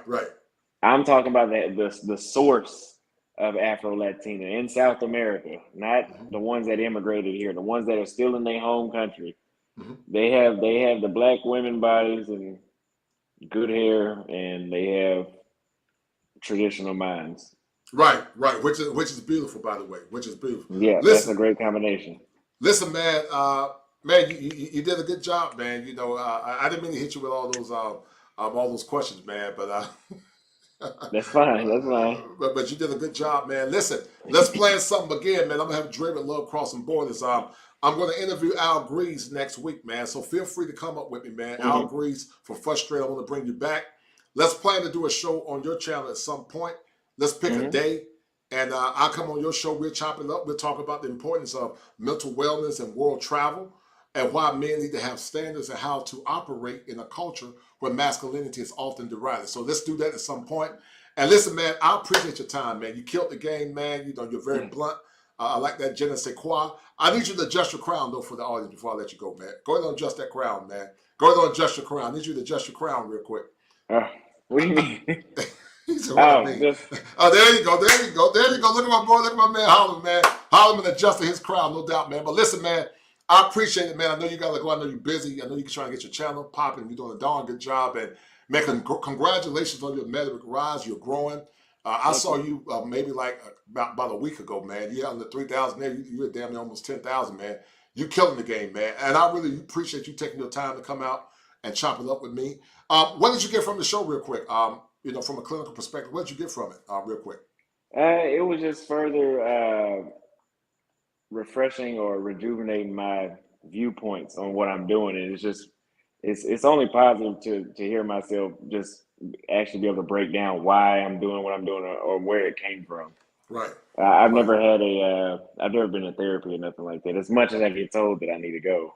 Well, listen, I do non-diagnostic consultations, man. I'm a licensed therapist. Like I said, I went to awesome schools, man. And if you ever want to do a non-diagnostic consultation, hit me up. I'm not going to diagnose you, but I can get you in the right direction to what you need to do, because you don't want to deal with unconscious pathologies, man, living in Brazil, because you can wreck the ecosystem if you're a wreck yourself mentally. So if you ever want to do a consultation, let me know, man. We're chopping up behind the scenes. And, man, I appreciate it once again, man. I really appreciate it, young buck. You know, I wish you well in your journey. I'm proud of you. I'm happy for you. And you're going to inspire a lot of Xennials to live their lives on their own, man. You know, you're the new version, the young version of Harriet Tubman, man. You can probably upset a lot of folks, too. But we're going to have to get we're going to have to get security for you up in Texas, man. Get a couple of six shooters. A couple of six shooters in the fruit of Islam, man. We're gonna back you down there in Texas, man. But anyway, thank you, brother. Enjoy your night, man. I'll be behind the scenes, man. We'll be chopping up. Be good, brother. Yes, sir. Thank you. You too. All right, man. Be good. Be good. All right. All right, guys. That was Brother Auston Holleman. Go subscribe to his YouTube channel. Go check it out. Brother Auston Holleman is killing the game, man. You know, he's killing the game. He's killing the game. He's waking up a lot of people like myself.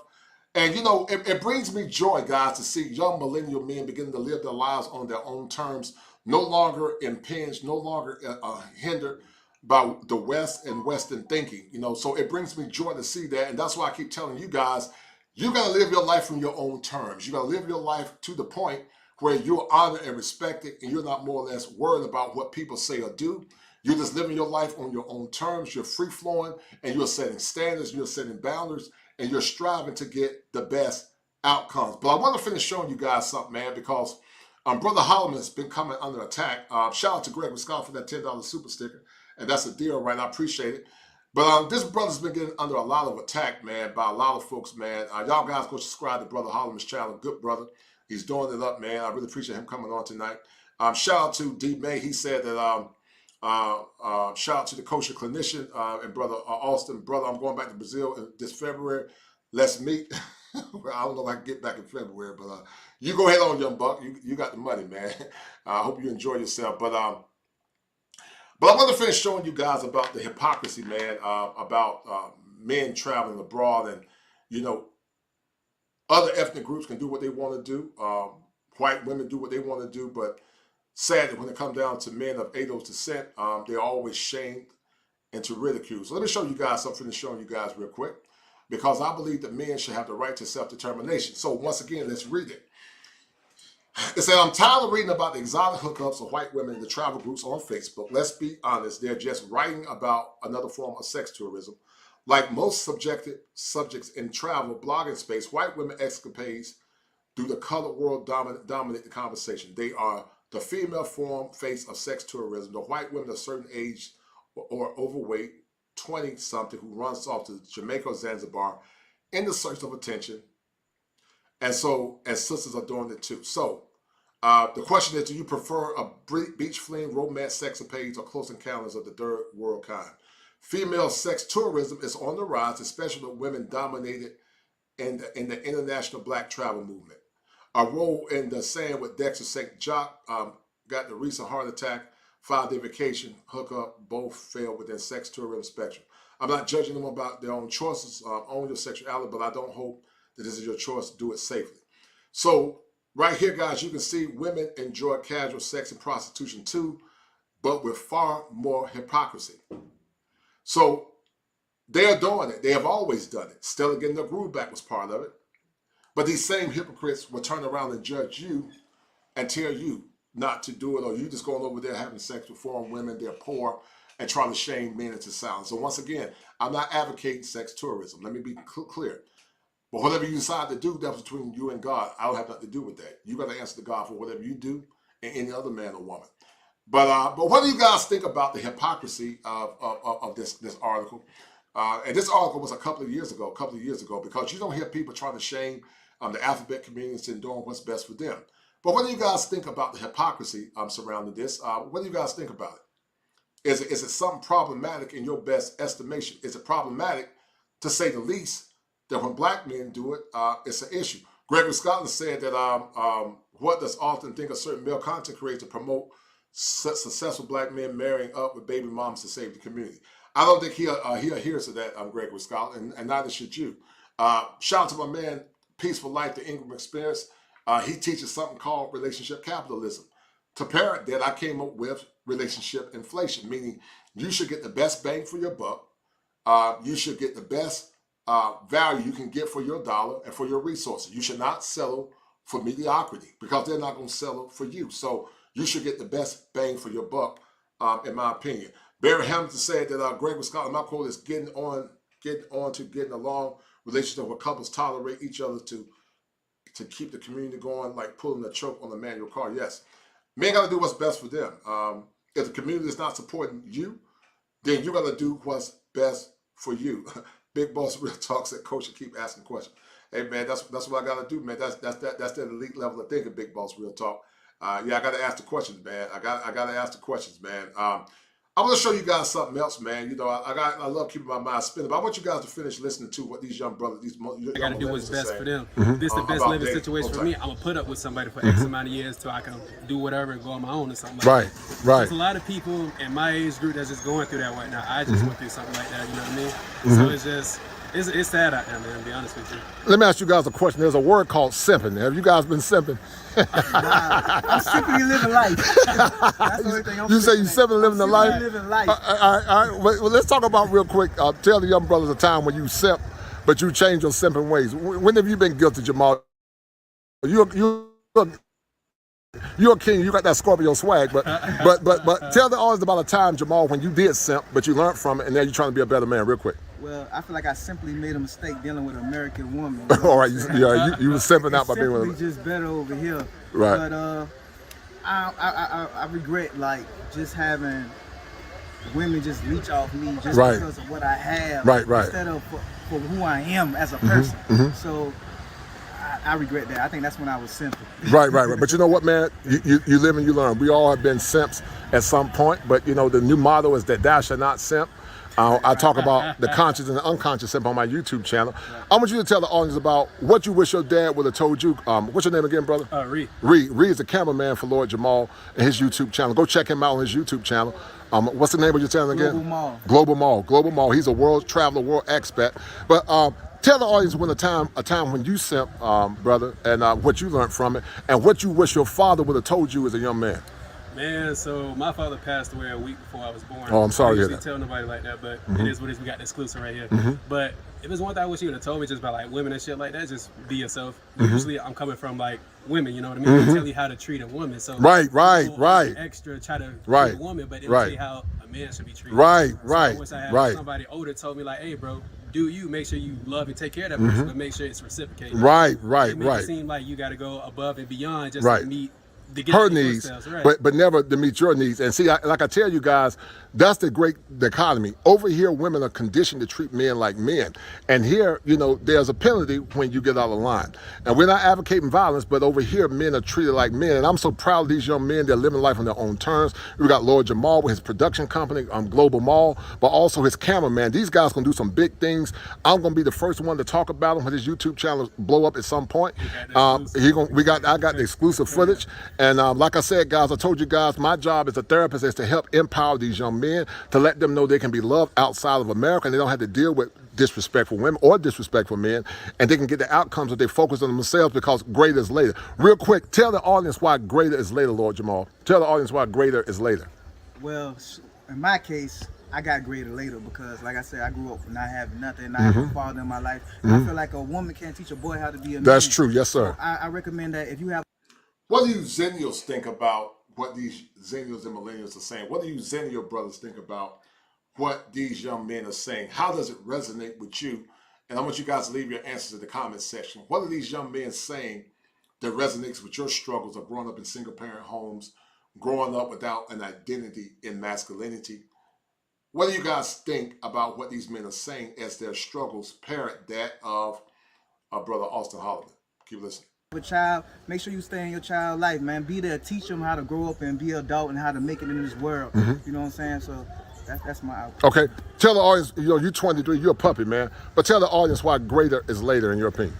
Time, simply, like you can't get everything done in 1 second, but you had a minute to do something, you get a lot further than that second. Right. Same thing applied with a minute, with an hour, with an Right. hour, with a week. You know Right. what I mean? Just Right. more time, you got more time to learn and Right. get better at your craft. Right, So right. greater is always later. I know y'all heard the saying like J.K. Rowling didn't make her first book till she was like something. Barack Obama was like this at this age. Like everybody wasn't who they were early on. You got some like early successes, but like a lot of people, they just go on their own time. So Right. don't be discouraged if like things ain't working out in your early 20s, man. You still got your 30s, you still got your 40s, Lord willing. If you see yourself alive next year, that means you got time to make something happen. Right, right, right. So once again, guys, we got Lord Jamal. We got Lord Jamal, and we're traveling abroad, bringing to you live from one of the greatest places in the world, Rio de Janeiro, Brazil, and Cristo the Redeemer. And guys, I will be back in the States soon, but I told you the world travel is powerful to helping men become optimized. And once again, it's been a pleasure to have this exclusive interview. This young buck is going to blow up at some point, I believe. And like I said, man, you know, before you can travel, you got to get that mind right. And we've been getting the mind right. So guys, once again, see you soon. I will be back in the States. And I love you guys. Be well. For sure. All right, man. And so, guys, that was me coming back from Brazil as I was filming in Brazil for the movie Frustrated 3. And what are some of you millennials thinking about what these brothers are talking about? Some of you guys are frustrated with dating as well. Let me read some of these comments because some of you millennials and Xennials are frustrated. Not me said that 100% agree. I'm 22, living in Charlotte, bought my first home at 20, and I keep myself in shape. Women still try to act entitled when they're not nearly at my same level. No doubt, man. I appreciate that, young brother. I'm going to drop the link at some point, guys, to have some of you Xennials and millennials come up and share what y'all got from my man, Auston Holleman. Auston has been on the scene here recently in a whirlwind of good and bad, you know, as there are some that are trying to shame him. But I want to show you guys something else. I want to show you, brother, something else, man. Check this out. So here's another article talking about black women traveling abroad and doing what's best for them, and so should you, men. So in this article from the Graduate Center, it proves the hypocrisy of some of these simp surfers and these hyenas. They're trying to shame black men into silence, or what I call community politics. But it says Jamaica's lure for black women and why it matters in the Me Too age. And this is definitely a liberal article. But she said, Wells found, however, that American black women Jamaica's excursions go far beyond Stella getting her groove back. So Stella basically went to Jamaica, had sex, or married a younger man, half her age. And see, when men do the same thing that Stella did, they call him a pedophile. He's a pedophile. All kinds of disparaging words. But when these same women go abroad and do the same thing, then nobody's trying to shame them into why are you guys going overseas? I'm dealing with these cheap women, blah, blah, blah. So it says that she explained that the world she studied feels the process to access that happens in the United States is limited due to racism, sexism, and ageism. So basically she's saying because they are older, they don't get the same stimulation. So whereas in Jamaica, a country that's predominantly black, they find themselves among people who look like them in a culture that sees women over 40 as beautiful, wise, and desirable. Well, listen, I don't necessarily agree with that. It's possible they might see them as wise and desirable, but one could argue that those men that see you as something to have sex with because they're in poorer countries. And I could be wrong, but I don't think that a man, if he got an opportunity to choose a woman that's 25 with a tight body versus a woman that's 40 to 45. We know there's some 40 and 45-year-old women that look good, but in general, a 40 and 45-year-old woman cannot compete with a 25 to 20-year-old or even a 30-year-old woman. It's no comparison. So I think this is capped, in my opinion. She said that people who look like them in a culture that sees women over 40 as beautiful, wise, and desirable. Said the Jamaican trip also allowed women to escape the demands from family and community to prioritize leisure and self-care, something they find difficult to give themselves permission to do at home. So you guys see why and how they can live their lives according to their needs and their own wants based on what Dr. Glasser said. But when men decide to do the same thing, they're shamed back into silence. And it's always this negative diatribe about what are you doing or why you're doing what you're doing. And I think black men are saying, you know what, we're going to do what's best for us. They get sick of it. And I'm going to tell you guys something. Don't go on panels where guys try to get you to cam up. You don't owe nobody an explanation. You got a right to live your life, as we say in the clinical world, with self-determination, free of shame and guilt. And you don't have to prove yourself to nobody. You don't have to go and say, why are y'all guys doing this? Y'all are grown men. And it make you look weak when you go on panels trying to prove yourself to people that are actually trying to corner you. If they want to ask you about why you're doing what you're doing, tell them to come to your platform and we'll have a discussion. But see, they don't want to do that because what they do when you go on their platform, they're trying to ambush you and disrespect you. And I'm going to show you guys something in a minute about what I'm talking about. This guy, I'm not going to call his name, but they had a group and they were severely disrespecting guys in the passport community. And it's funny to me. You guys got to laugh at stuff like that, man, because it's really funny. It's all some of it's content strategy, but it's really funny to say the least. But I'm going to show you guys something because once again, guys got to start living their lives on their own terms and not fall for the shenanigans. Let me show you guys something real quick. Hold tight. This is something else I want to show you guys. Show you the screen, and you guys tell me what y'all think about how negative these women are, the level of disrespect. So tell me what you guys think. Tell me what you think. And remember, these guys are passport bros. The culture, the history, the architecture. You ever thought about to basically inform other men on their options? So when we put information for men, you got it right. Maybe that's just normal. And these are, remember, guys that have traveled abroad on another guy's panel trying to prove why they travel abroad, which I think is a no-no. But listen. All right. Okay. Well, I want to say I haven't said anything yet. I know I had some technical issues before. So I don't know if everybody else has spoken. I just want to say something now. Go ahead. I'll hop on after you.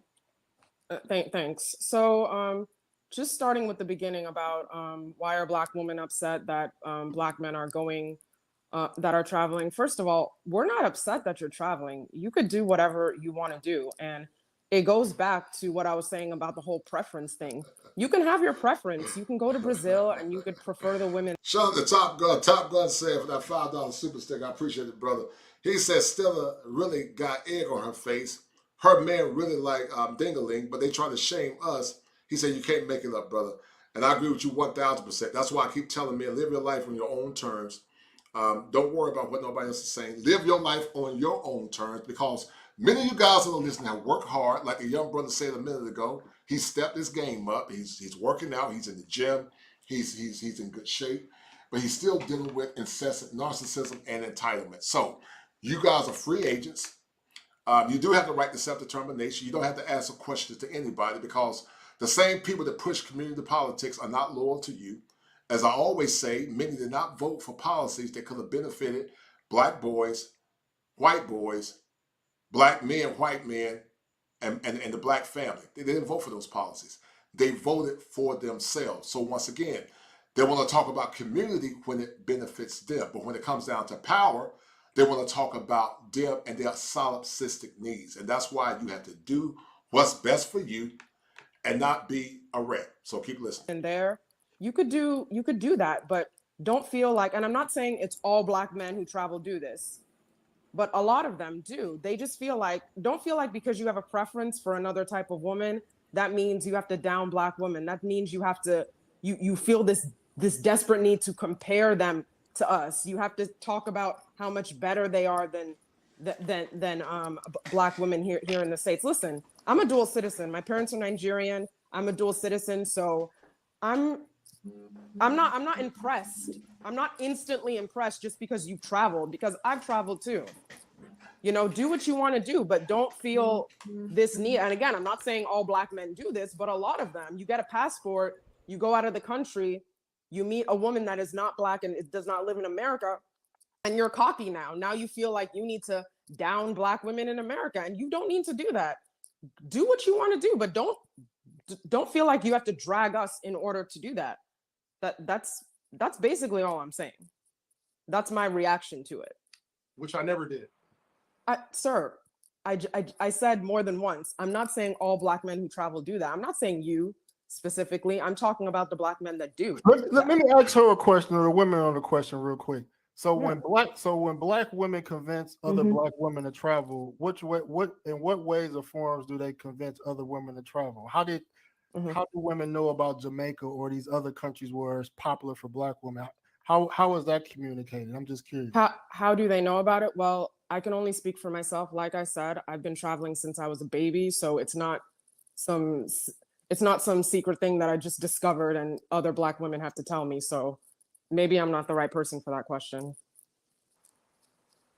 Are you asking because you want to know if it's in relation to men? Because men put out information on social media to basically inform other men on their options. So when we put information for men, the way we structure our message may be offend some people. So if you don't like the way black men structure their message to other black men, how do black women structure their message to women to encourage them to travel? Because women are just not traveling on their own. A lot of them getting information from other women. Okay, can I chime in? Can everybody hear me? Yes, we can hear you. Yes, we hear you. Okay, so I just wanted to answer your question that we can kind of piggyback. But you mentioned like the message that males kind of put out there. Oh, I know what it is. It's called tricking. What y'all do is y'all just compare notes, which girls are the most expensive, who's the least expensive, who will cater to your American dollar. So basically, y'all are talking about the places that's easiest to trick. Now, for women, we don't have to trick to be in the company of a foreign man, unlike a lot of y'all. So at the end of the day, when I go I've been to 81 countries, probably more than most people on the panel. I've lived in 10 of them. Yes. I speak several languages. I'm from Miami, by the way. I'm a Black American and proud. But yes, as a ma'am. woman, I don't have to pay for play, unlike the males do. So when I talk to other women, yeah. So when I talk to other women traveling, it's more so the culture, the history, the architecture. You ever thought about that? The museums. It's not about tricking because, again, we don't have to pay to trick, unlike a lot of y'all do.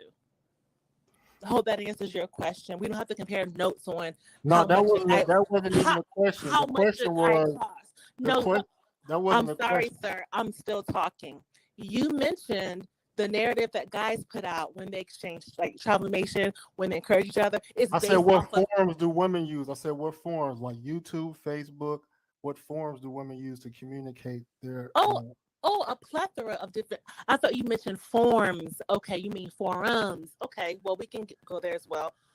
Facebook groups. There are plenty of Facebook groups available. YouTube groups. There are in-person social circles. So yeah, there are a plethora of ways in which we share, I would say, travel reports, travel stories, best practices. Safety is a big issue, but especially if you travel solo. So that's another thing that we share on those platforms. So if I was in any of those groups, you wouldn't see any negativity towards black men. You wouldn't hear any black man bashing. First of all, I'm divested. I don't deal with Black American males. Haven't for years. So you're not on my radar, but apparently we're on your radar. That's not my question. I said, do women bash? Do women bash? Yes. And no? I answered your question. I'm not in those circles. we don't care. You want so hard, Uncle, for us to care about your degeneracy. We don't care. And then the whole thing about Brazilian women. What are more beautiful? I was in Brazil for Carnival. I think they had a delayed Carnival like around April. I was there. It's overrated. At the end of the day, I've been to 81 countries, and most of the males look better than y'all look here. Are you married? Are you married to any of them? On this panel. So at the end of the day, are you married to any of them? Are you? Yeah. I'm married to a Colombian. I'm sure. Were you married before that? Are you a baby daddy? How many kids do you have? Now you want to change. How many different baby mamas do you have? No, I'm going to defeat all your. You guys, generally speaking.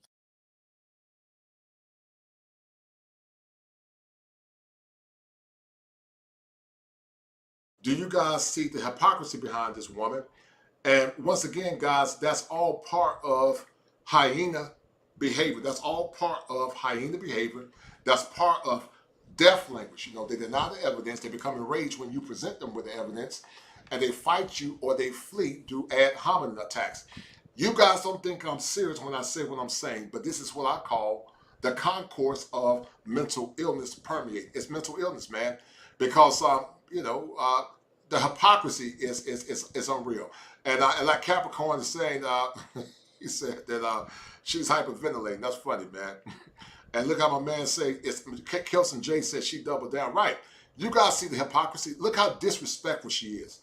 And the brothers on the panel, I personally know those guys. Good guys. Shout out to John J. Pierre.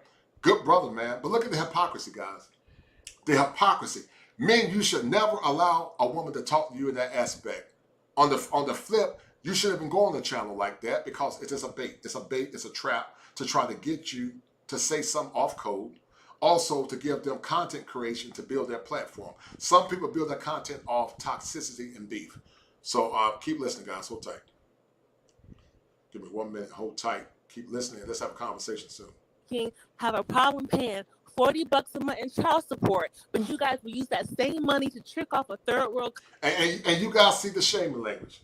You guys see the shaming language. You use that same money to trick off in a third world country. But once again, it's their body, their choice. But when it comes down to you saying my money, my choice, then it's a problem.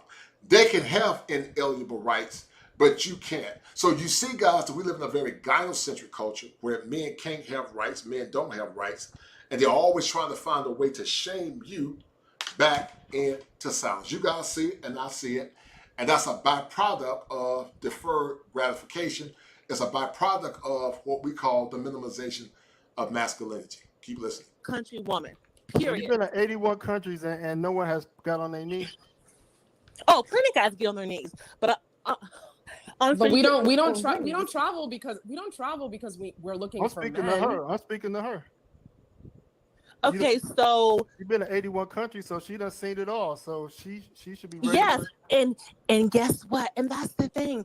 You guys attach a woman's worth to being married and tied down to having kids. I chose never to have kids, and I am proud of being single. I'm sorry that you don't feel that way. So that's fine. So you support casual dating. You support casual dating. Me being attached to a dusty or any male period is not a badge of honor. So you have more of a problem with me being single than I do. That's fine. So you support casual dating.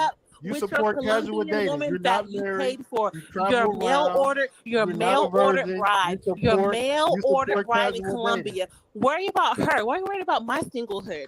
Is she miserable? How many babies do you have? How many baby mamas do you have? You guys see the hypocrisy. You guys see the quick and object issues associated with shaming language. It always, when it relates to black men, is the exact negative. Always exclusively negative when it relates to black men. You guys see it, and I see it. Keep listening. You married to an American woman before. Tell me that, Uncle. Look at how she's disrespecting him, guys, by calling him uncle.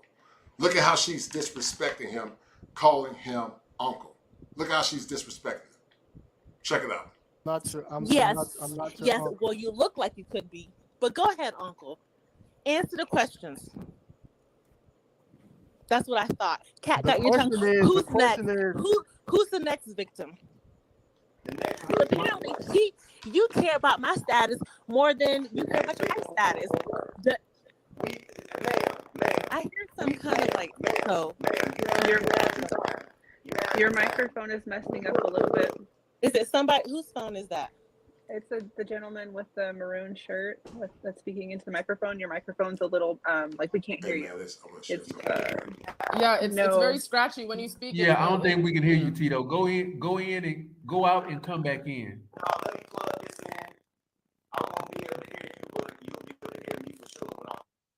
Yeah, he sounds robotic. Right. Yeah, Lexi, do you have anything to say? You have a take? You can go ahead. I'm going to listen in for a second because I am in the office, but I definitely have something to say. So in a couple of minutes, I will express all my thoughts. Okay. I'm going to mute my mic for a second. Okay, then, Dennis, do you have a rebuttal to the young lady?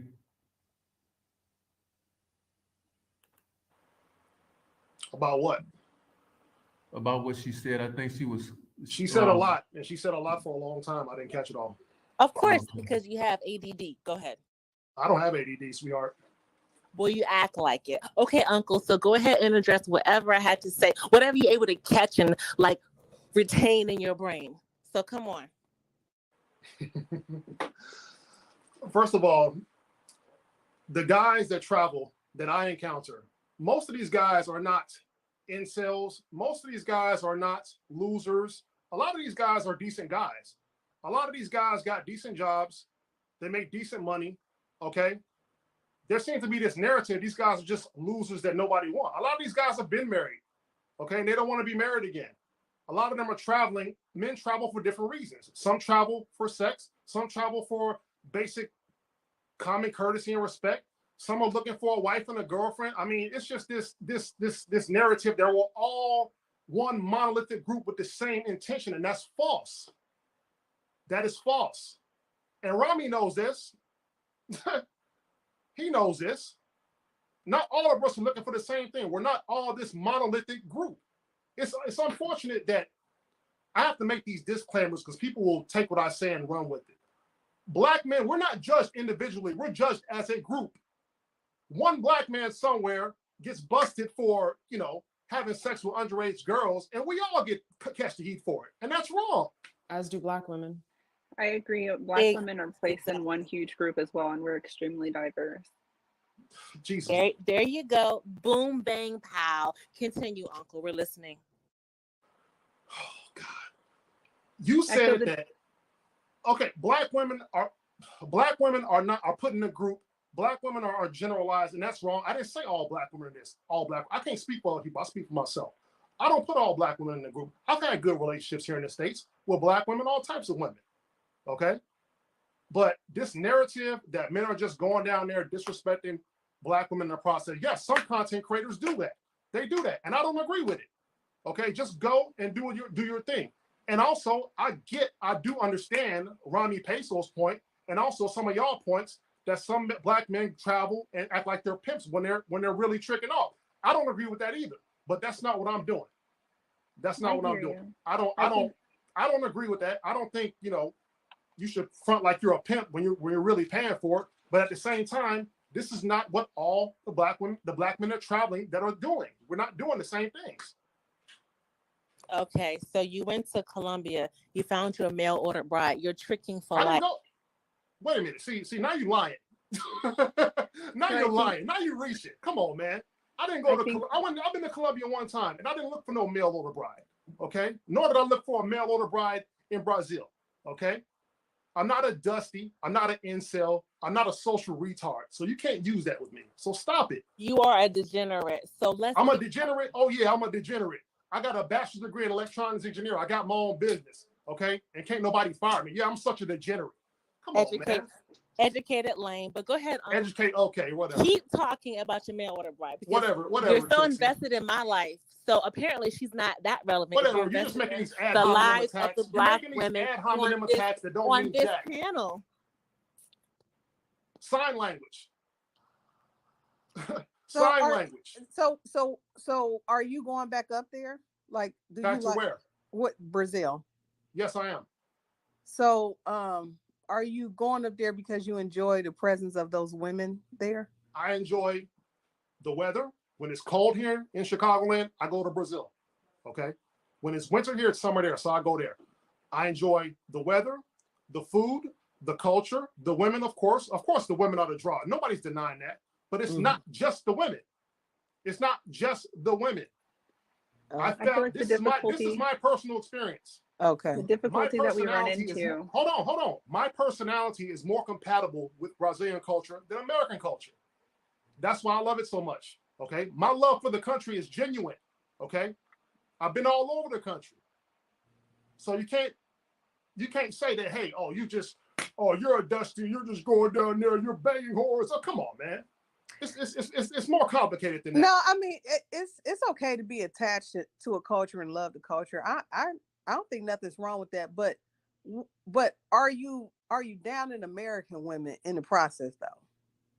I'm not.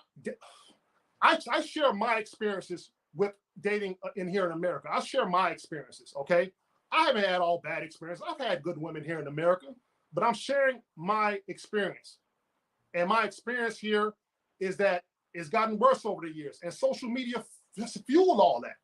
So instead of complaining, I actually did something about it. See, I offer solutions. I don't just bitch about something and not do nothing about it. I did something about it. I'm not going to turn around and say black women ain't shit. That's wrong. I'm not going to do that. They're not, Brazilian women are not, I wouldn't say Brazilian women are better. They're just different. They're different from you guys. Okay? And some,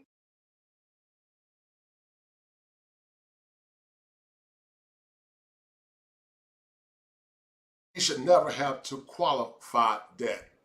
But what do you guys think about the level of toxicity of these women? Lavelle Robinson, she is talking over him. I totally agree. He said, how are you, Zoomer Generation said, how are we supposed to respect these women? You guys saw how disrespectful they were. But then these are the same people that get mad at Auston Holleman for traveling abroad.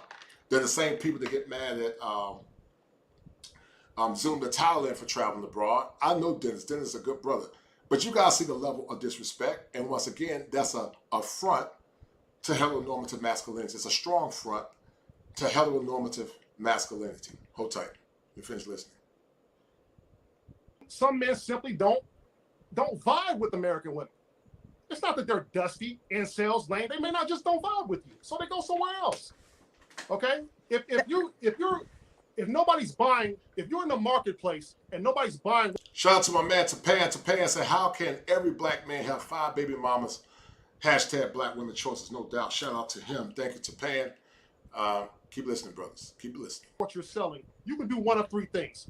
You can change your product, which you can't change fundamentally who you are. You can't make yourself taller and this and that. A white person can't make himself black. You can improve your product, and there's only so much self-improvement you can do. Or you can change your marketplace. And I changed my marketplace and I had a totally different result. Okay, I can get that. But why do the manosphere, specifically black men, go so hard at dogging American women, especially black women? This is the part where it's not connecting. And see, guys, this is the great disconnect. This is what we call cognitive dissonance at its best. This is the great disconnect that when, black men talk about their needs and what they want and their desires, it's often met with disingenuous comments where they say they're dogging us, and they're not. Men need to have the right to do what's best for them and get their needs met, and men need to have the right to do it consistent. But because so many guys have a condition like this,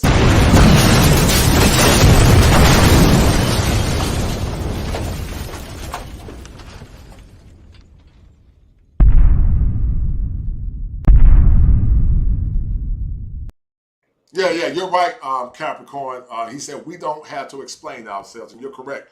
You don't have to explain yourself to nobody. You can live your life on your own terms. You can live your life free of ill repute. You don't have to explain yourself to no one and or nobody. You don't have to. But the level of disrespect they have for these brothers, these guys were very calm, way more calm than I would have been, because I probably would have gotten out of character. But these women are proving Auston Holleman's point. They are proving his point about why men are traveling abroad, why men are trying to get the outcome or the best outcomes they can get to help themselves, guys, become better. But these men are actually proving Auston Holleman's points. Keep listening. Hold tight. If I get everything you saying and I respect it. You vibe with Brazil, you like it there, you love the culture. There is no, I think everybody that's been out of the country, it has some type of love for whatever country they went to, and they just love that culture, especially if they continuously go back. But I don't understand, why do black men become so disrespectful and just dogging out their own women on social media? That's the part that I'm not connecting. Because it's bi-directional. It's bi-directional. I mean, I don't know the lady's name that spoke, that's on the panel next to you, to the right of you, but just in her comments and her attitudes to the two men who were not being disrespectful at her at all, that is par for the course now in society today with the average black woman. And I'm married to a black woman. I'm a polygamist, so therefore that's why I traveled, and I traveled to Kenya specifically because that particular lifestyle is legal there, and those women are much more closer to that particular lifestyle that I'm pursuing. But to speak on that, but the prevailing attitudes and postures. I mean, we talk about go so hard. I mean, let's look at the swirler community who, again, they want to date, non-black men, and that's fine. But they go as far as to say, if you're pregnant with a black male, you need to abort it. Mm-hmm. I don't think anyone in the black manosphere has ever gone that far to say. But do you guys see the hypocrisy? You guys see the hypocrisy. But then, once again, like the brother said, the aggression is bi-directional. But do you guys see the hypocrisy? When men begin to speak out and say something, a similar sentiment, then it's an issue. That's why I tell you guys, don't go on platforms like this. Don't get into arguments with them, because they're going to always come with you from a level of being irrational. Many lead with the degrees, but they don't know how to lead with femininity. And as I said before in the past, men don't care about your degrees. They don't care about it, because it's not relevant to a man's greater prospects. Men need things to complement their masculinity. Keep listening. Anything remotely like that, and nor might as well. No, that's not equivalent. That's not equivalent, ma'am. That's not equivalent, ma'am. Nor do we say black women are what do you call it, body bags and and things of that nature. It's nowhere near that. Y'all don't have to say it. Y'all black men murder the way y'all murder black women, and that's not true. And that's also not. That's a falsity as well, man.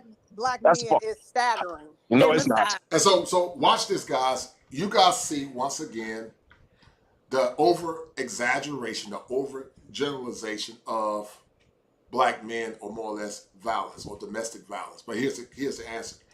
Most domestic violence, based on a Harvard study, is started by women. That's a fact. Most domestic violence is started by women from a Harvard study.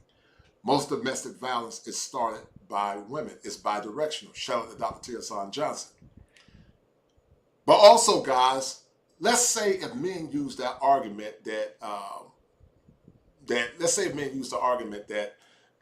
which I don't believe it, that they're deleting our women at a high rate. Every ethnic group is complicit in deleting women. But if men turned around and said that, okay, let's look at that. Let's say if that was true, the small sample, if they are deleting black women, would it be fair if those same men said, look at the amount of black babies that our women are deleting? that they delete black babies at a higher rate than any other ethnic group. So the lack of self-awareness is appalling. The hypocrisy is appalling. And it's always in a state of perpetual victimhood. Baby deletions, many times in our culture, guys, and I believe to be true, is based on what some would call this free sex or free love.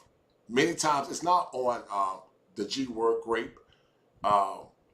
It's not always on incest, but many times it's just casual sex. And if our babies hadn't been deleted at the rate that they have been deleted, some will argue that our population would have been a lot bigger. But they'll take a small sample size and equivocate it to something way bigger than what we're seeing now. So what do you guys think about that briefly? What do you guys think about that? And because the delusion is unreal. It's not the case. It's less than 1,000. Oh, It's less than 1,000. Oh, please. It's less than 1,000 out of 22-something million. Look at the stats. Look at the stats each year. But y'all lead in domestic violence amongst black women, amongst murder of black women. That's not true, man. That's not true at all. That's not true at all. Look at the statistical data. Tia Son Johnson has told us many a times. We can go look at the raw data. It's less Tommy Curry and Black Man Not. We looked at these stats. Wait, these are doctors. These are doctors, and these are people who are Africana studies doctors who have done the research. The raw data proves what you're saying is not true, man. I looked at the stats too. Are we looking at the wrong numbers then? Somebody. I guess so. I guess so then. Okay. These are FBI statistics. Okay. But anyway, and I'm not trying to disrespect y'all. So let me get that. I know how to have a conversation without disrespecting the name calling. But still in all, you talk about like how black women disrespect y'all. Y'all disrespect us though. I think we in the black community don't have no. How did the conversation, guys, go from black men dating abroad and to this so-called trick and nonsense to them being disrespected? I think for the last 50 years, we heard it on again, off again about, men of age descent being losers, lazy, don't take care of the kids. And, a lot of guys took it on the chin. They tended to equivocate all black men with the few percentage that were doing a lot of the damage. I'm not saying that there are not some white collar men that are complicit in bad boy behavior as well, but in general, it's the bad boys. But this is why Auston Holleman is so passionate about traveling abroad. This is why he's so passionate about not saving a so-called faltering community, because it does not appear to be alive. It does not appear to be rejuvenated. And that's why Auston Holleman is saying, save yourself, black man, do what's best for you and not get caught up in the shenanigans of the modern times. Because once again, guys, that's the spirit of many modern hyenas. Never accountable, matriarchal mindset, very disparaging. This woman there was a woman in the chat that called this man uncle several times. Very disrespectful, which is ageism, by the way. But imagine that man did the same thing. Keep listening. Respect for one another. Let's throw that out there. Don't act like that. I agree with you. Yeah, don't act like black women it's bi-directional, man. Domestic violence is bi-directional. Black women are just as liable to kill and murder black men. And let's not even talk about look at all of the child deaths that occur in the black community are done by black women. And mostly black males. There's a problem within our race. It's a problem within our ethnic group. And some people have decided to say, listen, I'm checking out. And so be it. They're checking out and they're choosing to go somewhere elsewhere, on both sides. Can I add to that? Because until we don't take responsibility, then we just gonna keep pointing the finger. Let Tito answer.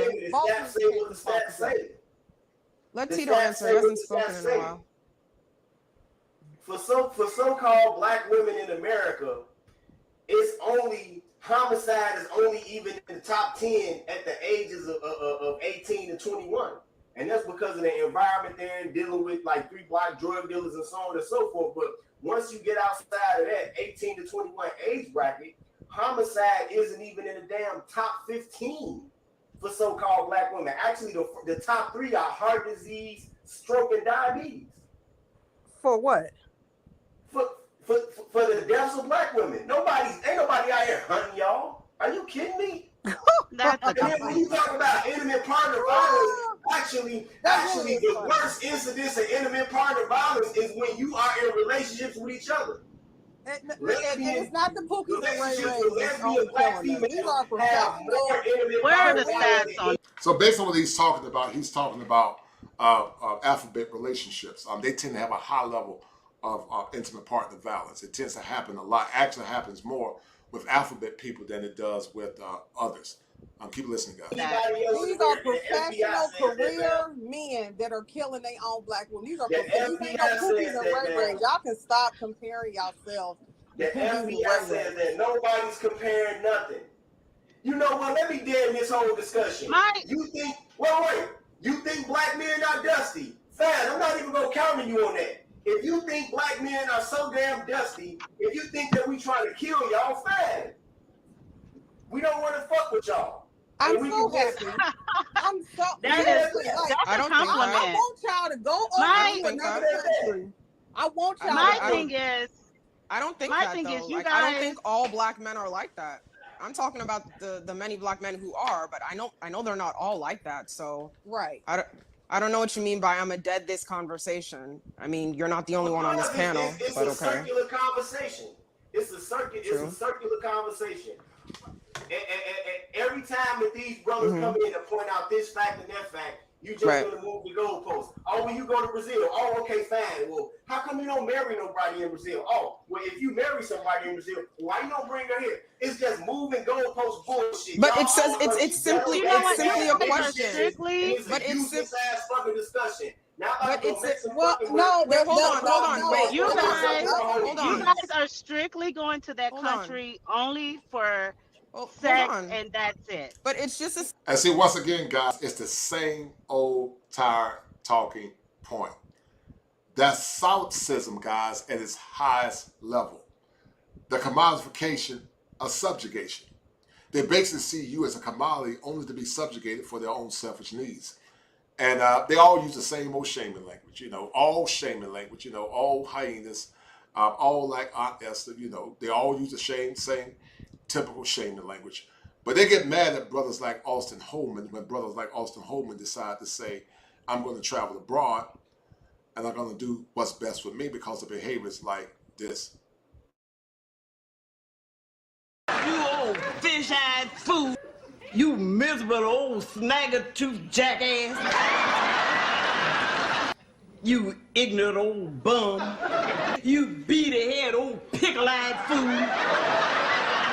You are unholy sinner and a heathenish foul Philistine. You bean-eating bear hugger. You a heathen, Fred Sanford. Old senile heathen. I'll unscrew your arm from your shoulder and beat your brains out. You just keep sucking on that sucker. And when I pull your chain, you bark. Woodrow, put that bottle down before I unscrew your wrist. I'd bust your eyeball. Twist his head until it unscrews. I'll get some sticks and stones and break your bones. And the name that'll hurt you will be Esther. Yeah, you guys see it. The shaming language. That's what they do. They always revert back to shaming language because it's classic projection, projecting their anger and fear based on the pain that they had in the past and overgeneralizing because of introjection, internalization, and identification. They identify with black men being the pariahs of their pain, all black men. And, you're dealing with people, guys, got mental health issues. That's why you don't feed the pathology. You just ignore it. Don't go on these panels. Don't support it. Just focus on yourself. If you want to travel abroad, you don't owe no allegiance to anyone but yourself and your family and also your value system. Keep listening. Simple question. Have you met? Oh, he's walking away? He called us bitches and walked away? No, but the thing didn't say that. Can I speak real quick? He didn't say that. Can I? Oh, I thought I heard bitches. My bad. I thought I heard you. You guys, a lot of y'all take care of y'all damn kids. Oh my gosh. I don't My have any thing kids. is, you guys are supposed to be career guys, have these businesses. You guys go to these poor countries and you say that here in America, the black man has problems starting businesses, doing things like that. Why don't you guys go to these countries and think on a larger scale? Why don't you guys go and start businesses and really make your mark in those countries? But you guys don't do Because that. we You guys want to make strictly American go. dollars. You strictly go for sex and cheat. Because we want to make American dollars. Because what? What? Wait, what was that? Their currency is weaker. Their currency is weaker. Why would you want to earn in a weaker currency? That's true. Perfect. That's a true. perfect That's true. playground. The guys are right about that. This is not a genuine discussion. This is not a genuine discussion. That's a perfect place to build yourself. Excuse me? Build something. I teach men how to make money and get out of the 9-to-5 rat race. If that's not building something, what is? But once again, guys, this woman is telling him how to be a man for her own selfish benefits. Build something, said Hyena. Build something. That's what she said. She's telling him to build something. But how has she built his ego? How has she honored him and respected him? I keep telling you guys, when it comes down to Western women, sadly, some of the women in our community, they only see you as a utility as it relates to benefiting them and their selfish ego. It's never about the greater collective until it's time to feed their selfish needs. But when it comes down to power, they vote as individuals. They see themselves as a separate extension outside of you. And that's why these brothers should have never went on that panel. Dennis is a good brother. I respect him. But I would never went on that panel, guys. If you don't come to my panel and talk, we can talk, but I'm not going to no panel where the person is obviously biased.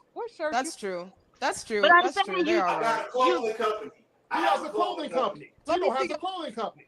Let me see that shirt. So why won't you go to those places and set up shop and really make a name for yourself? Because when you go to those countries, those men and women see yourself.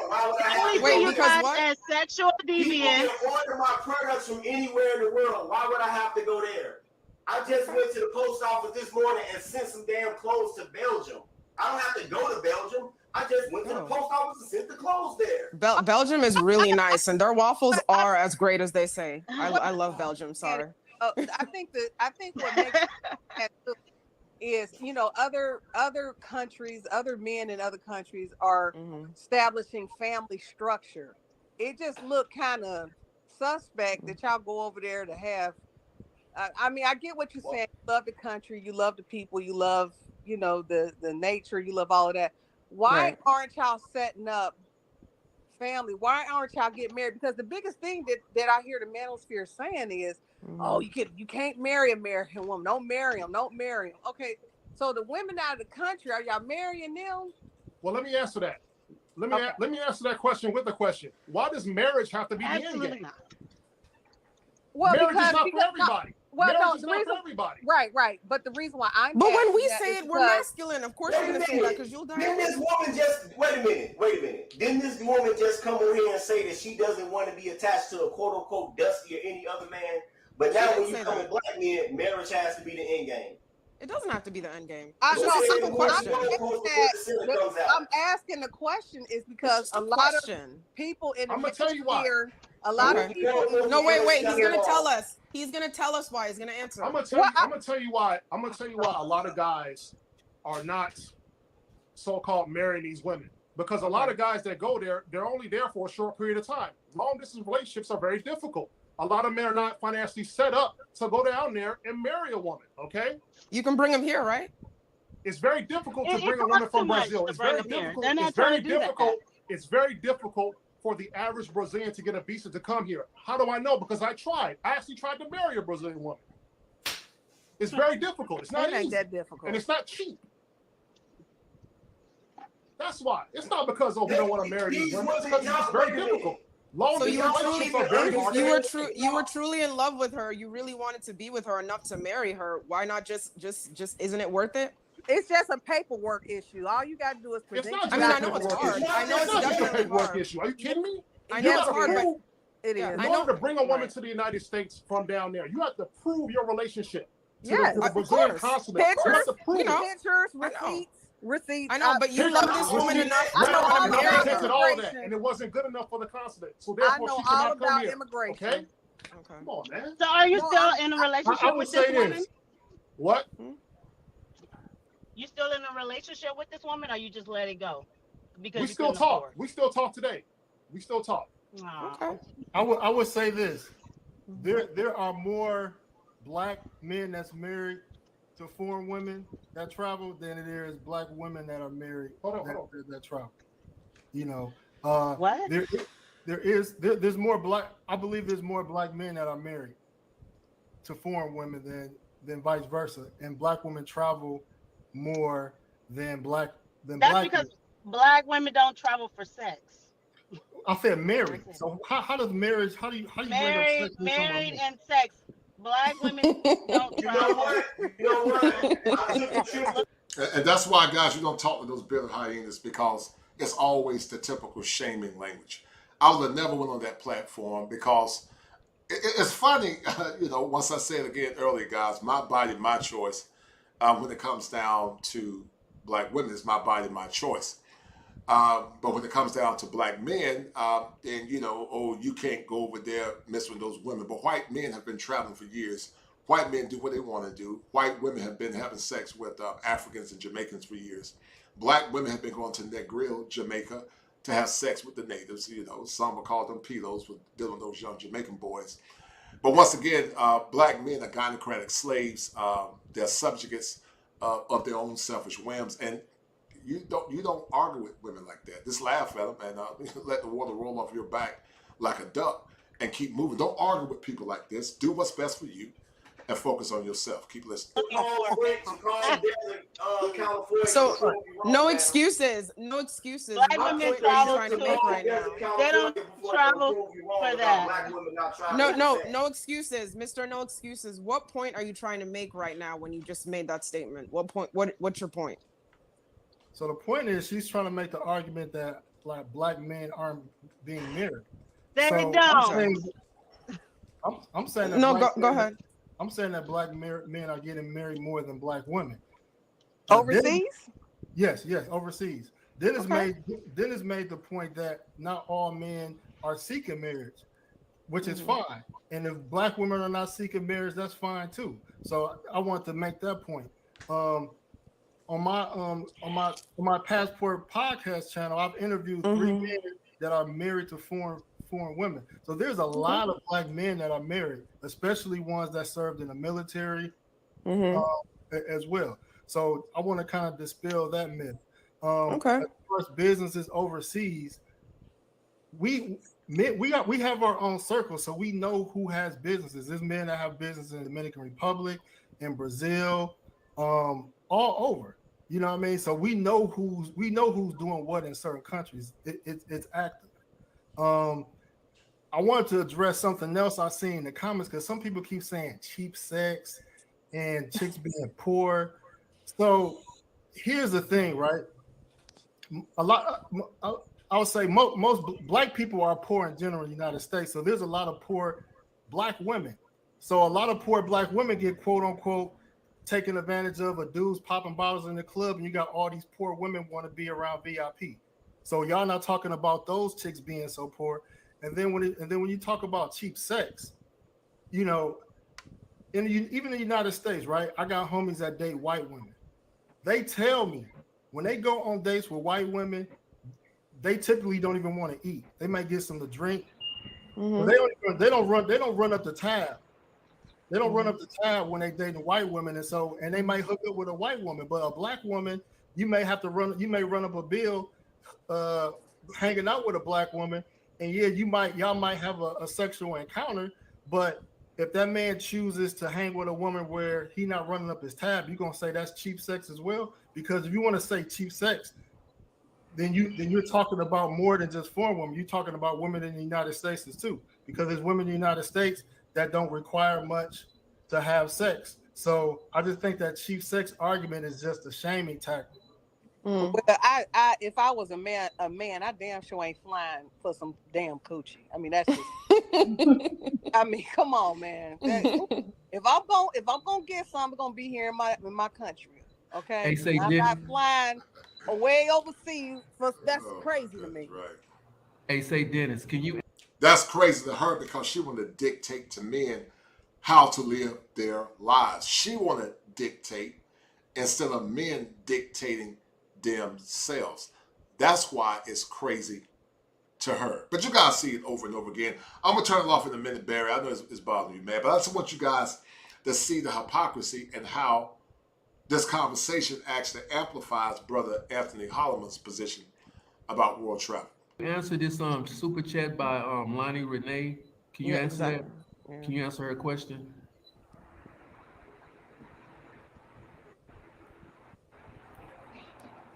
Mute your mic. Your mic is muted.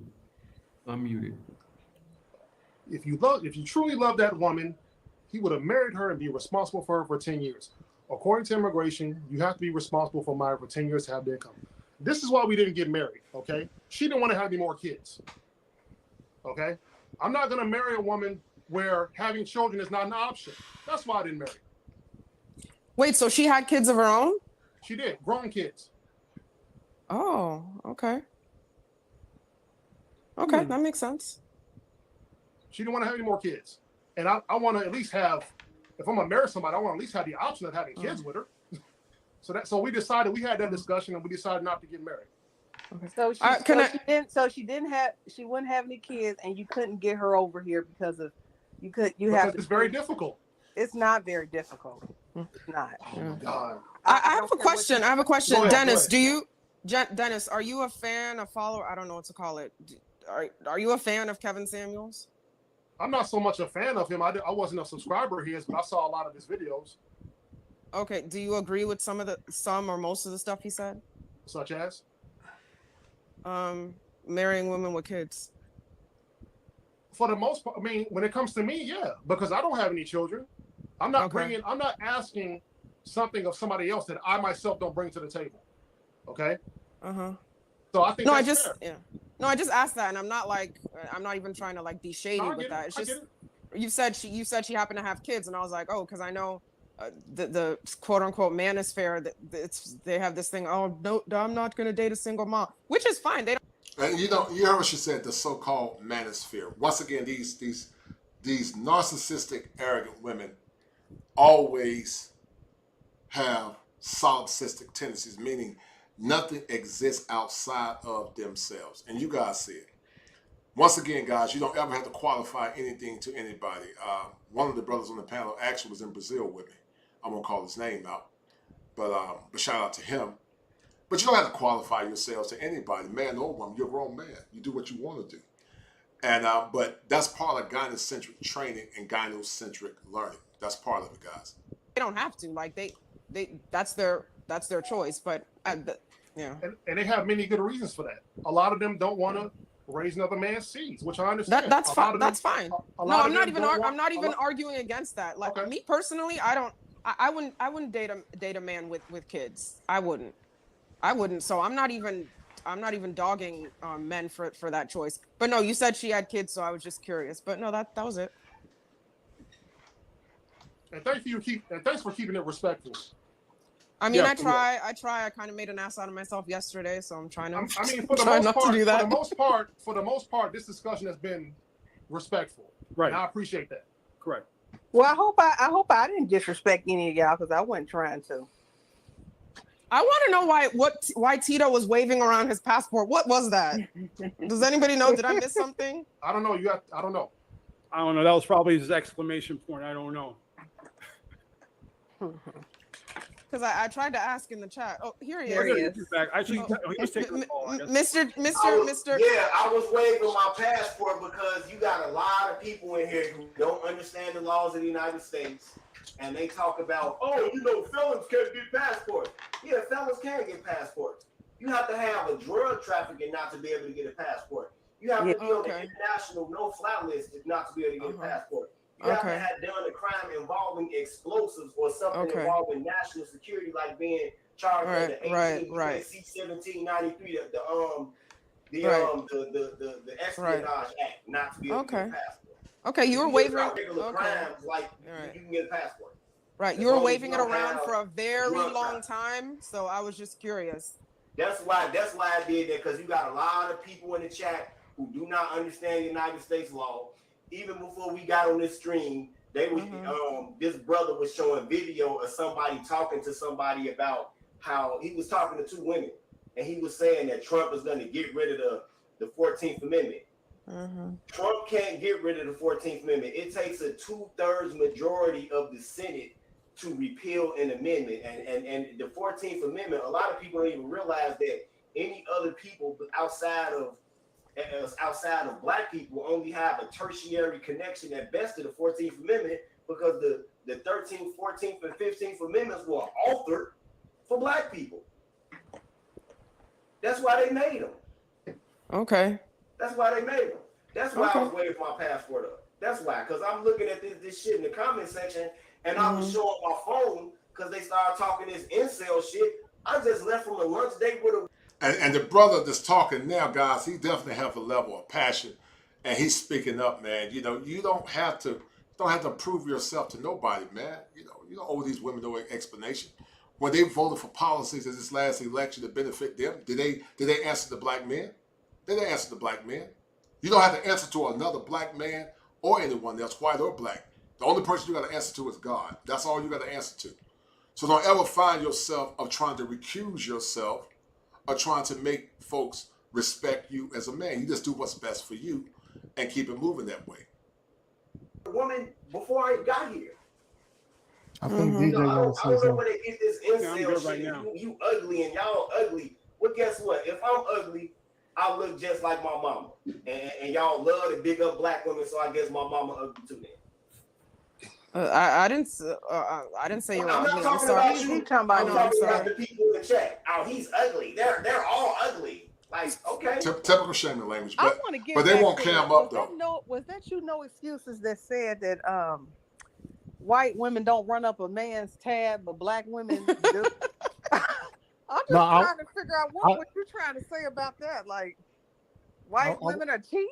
I wasn't trying to generalize. I was saying just from guys I know that dated white women, they say that typically a lot of white women they've been out on dates with, they really don't be wanting to eat like that. It's usually drinks and stuff like that. So in theory, the date was quote unquote cheap because they didn't have to spend a lot of money. My white friends love to eat, so I'll. Marley Mar, you're wrong for that. You're wrong for that. But hey, she's transparent. She's real about it, though. Now, guys, this is gonna really be a kicker. What's your name, gentleman? Listen to this poor brother. DJ. Hi, DJ. Hey, how you doing? No, I wasn't laughing at you. I was laughing at a comment. That's cool, no problem. Tim, I got a question to ask you. No, hey guys, you've been helping us with questions. You're right. Well. You're right. Go ahead. So, not putting myself on a pedestal by any means. I'm coming here on the humble because this has been a heated argument and discussion so far. However, speaking on my behalf, my opinion, I'm in my 40s, married once, no kids, alimony, child. Guys, listen to this poor brother. Listen to him, guys. Listen to him. Been in this country for probably, born in this country. Brooklyn all day, by the way, baby. And been here for a while. Right. But been able to travel as well with my family. Okay. By the grace of God. But at the same time, as I've matured and I've gotten relationships and I've been married, I've gone back and asking myself, what is it that I have to do? What is it I have to do? What do you want me as a black man in this country to do? With, what options I have. What I mean by that is, by many, I'm considered an educated lame. I'm fine with that. Educated lame? Yeah, I'm considered. Why would a man ask a woman what he should do with his options? That sounds weak to me. You don't ask women that question. Why would you ask a woman what would she do? what would you do with the options that he has? That doesn't make any sense to me. Why would you ask a woman that? Because it will always be from a subjective, selfish position. That's sad, man. That's really sad, and it sounds weak. Keep listening. The educated lane by many. Others, I don't know. I'm looked at in another different aspect. Where do I fit in, and what options do I have if I want to be happy here in the United States? Whoa, that question's for me. Can I answer that? Actually, the one with the shout out to Dewan Tools. He says his tail is tucked already. I agree with that, man. It's sad, man. It's so sad. And see, guys, that's what happens when you have negative socialization. You don't identify with masculine power. You identify with your mother. You don't identify with seeing men in power. You identify with your mother. That's what you guys are seeing. I forgot. I can't see your name on there, but it's the one with you on the desert with that icon. Yes, Hey, that's I'm me. sorry, I didn't get your. I couldn't see your name. My bad. Yeah, that's me. I'm in Dubai. It was fun. That was a few years ago. I had a lot of fun. So Hey, Tito, is that funny? Have you been to Dubai? It's a very nice place. You should go sometime if you haven't been. I don't know what you're laughing at. Yeah, I probably wouldn't be there for the same reason a lot of women be there. I'll leave it at Oh, that. I was there because it was a beautiful place. I graduated law school, and that's where I chose. I'm sorry? Did you bring some tissue with you? What? Some tissue with me? What are you what is that supposed to mean? I don't know what that means. Like I said, I'll leave it right there. You're so obnoxious. Answer his question, Tammy. I'm sorry. I'm sorry. He's just a dumbass. But to answer your question, you said what? What? I'm sorry. I'm sorry. I said you just a ghetto gagging nigga bitch, and what else? Ghetto. Yeah. I'm a lawyer. My father's a lawyer. I grew up in a very affluent neighborhood. I don't know where you get that I'm ghetto. If you're calling me ghetto simply because I'm black, that speaks to your own ignorance. Yeah. Thank you. To answer your question, DJ, what can you do to can you repeat the question? I'm sorry. Yeah, go ahead and answer his question. I put you in the back for a second, Tito. Let me moderate for a second. But go ahead, Tam. Answer the gentleman's question. I think I have to ask it again. Tam, what two-part question? Right. What is it as a black man in this country that you'd like to see us do? Okay, I can answer that. Okay. As a black man in this, I just want to see you guys simply not dog us. That's what I'm not saying you personally or anyone on this panel is doing that. I just want to see. I miss the days of the black man uplifting the black woman. I feel like these days, especially with all this internet and manosphere stuff. And see, guys, they want men to go back to the days when they were saying, I just want a man with sensitivity. But see, women about 30 or 40 years ago when I was in high school was a totally different type of women. They weren't like women now. They weren't perfect, but they were better than women now. Like the women when I went to high school with, they were a lot better. But see, once again, guys, they want taxation without representation. They want you to give them suitable outcomes that benefit them, but then have them ask themselves the question, when have they uplifted men of ADOS descent consistently? When are they giving them respect? When are they giving them honor? And so men are waking up. These male spaces are causing them to see men in a whole different light. And they don't like it when certain content creators shed that light, like Auston Holleman. He's beginning to shed the light. They don't like it. They're afraid because they're survivalists by nature. They have no power but the power that you give them. The problem is this, guys. They don't understand that men actually love women of ethnic origin. They love them. But they just don't love the behaviors. And many can't see that, and many won't try to change it. And that's why I encourage you guys to live your lives on your own terms. We're not there anymore. We're not there anymore. We're steering away from that. I miss seeing a black man. That doesn't mean you even have to date a black woman or be in a relationship with her, but you can still uplift her because that's your sister, your mother, your grandmother, somebody who looks like you. Not saying you have to be with us, but just uplift us. Don't be so quick to to just down us, and it's on us too. It's on us too. I mean, it just goes back to the Black community as a whole. Right. We're ugly to each other. Right, man. We're ugly to each other. So, I totally agree. I hope that answers the first part of your question. What's your second part? Thank you for answering that, by the way. The reason why I asked that question is what you like to see us do as Black men, or just a Black community in general. Mm-hmm. I'm not putting a dig here, but if this was to change or is working on change, did you mention earlier on that you're single and you're also divested? Would that change your point of view as well?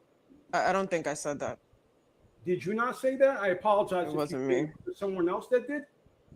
I believe so.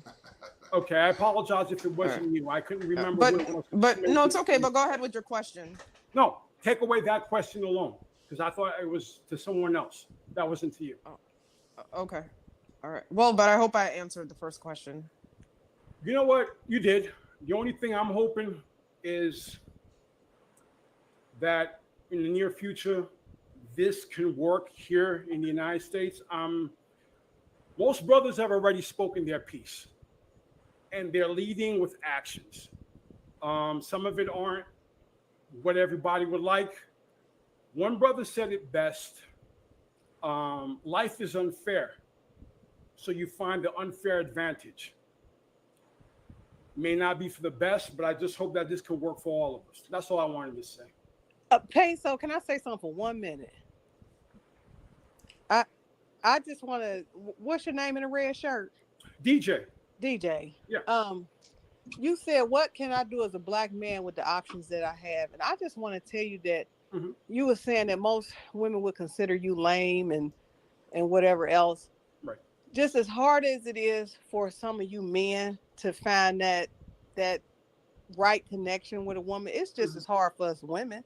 I know we that. all out here on the battle. I mean, I'm married, but Congratulations on that. Yeah, thank you. I've been on the battlefield, and it's hard. It's because it's hard finding good people, period. It is. I'm sorry, your name? I didn't get it because I can't see it. Shaquille, thank you. Mm-hmm. Shaquille, you're right about that. And the thing about it is everybody's on the platform venting, trying to get their feelings and their thoughts, everybody else heard. And truth be told, not a lot of people are hearing each other out. We're just venting right now and getting it off our chest. Is it reaching anything? Like I said, is there any answer to it? I believe it is, but it's not going to be easy. Congratulations on you being married. I don't know how long you've been for, and I wish you best of luck. Continue going forward, but that's what I'm looking for as well. But for us single people, women and men, the options they're slow. They're slim here in the United States, man. Society is changing. Yeah. I know you're aware of that. Yeah. You're right. That's true. It's not the same days where I grew up with a 2-family household. For those who still do that now, kudos to you, man. That's a beautiful thing, especially Black families. But to find that now, I don't know where to start. I really don't. The only thing that I've been doing, and I think a lot of these brothers too that travel, they're focusing on themselves. Some for different reasons, but regardless, they're all focusing on themselves and trying to find something. We may not all agree on what they're trying to find or what they're doing, but everyone has their own path roads. I know you can agree with me on that. Yeah, certainly can agree. I just hope that, everybody be safe, going out to these other countries and stuff. I mean, because everybody think the grass is greener, but sometimes that doesn't mean it's always greener. Sometimes it is, sometimes it ain't. Right. You're right.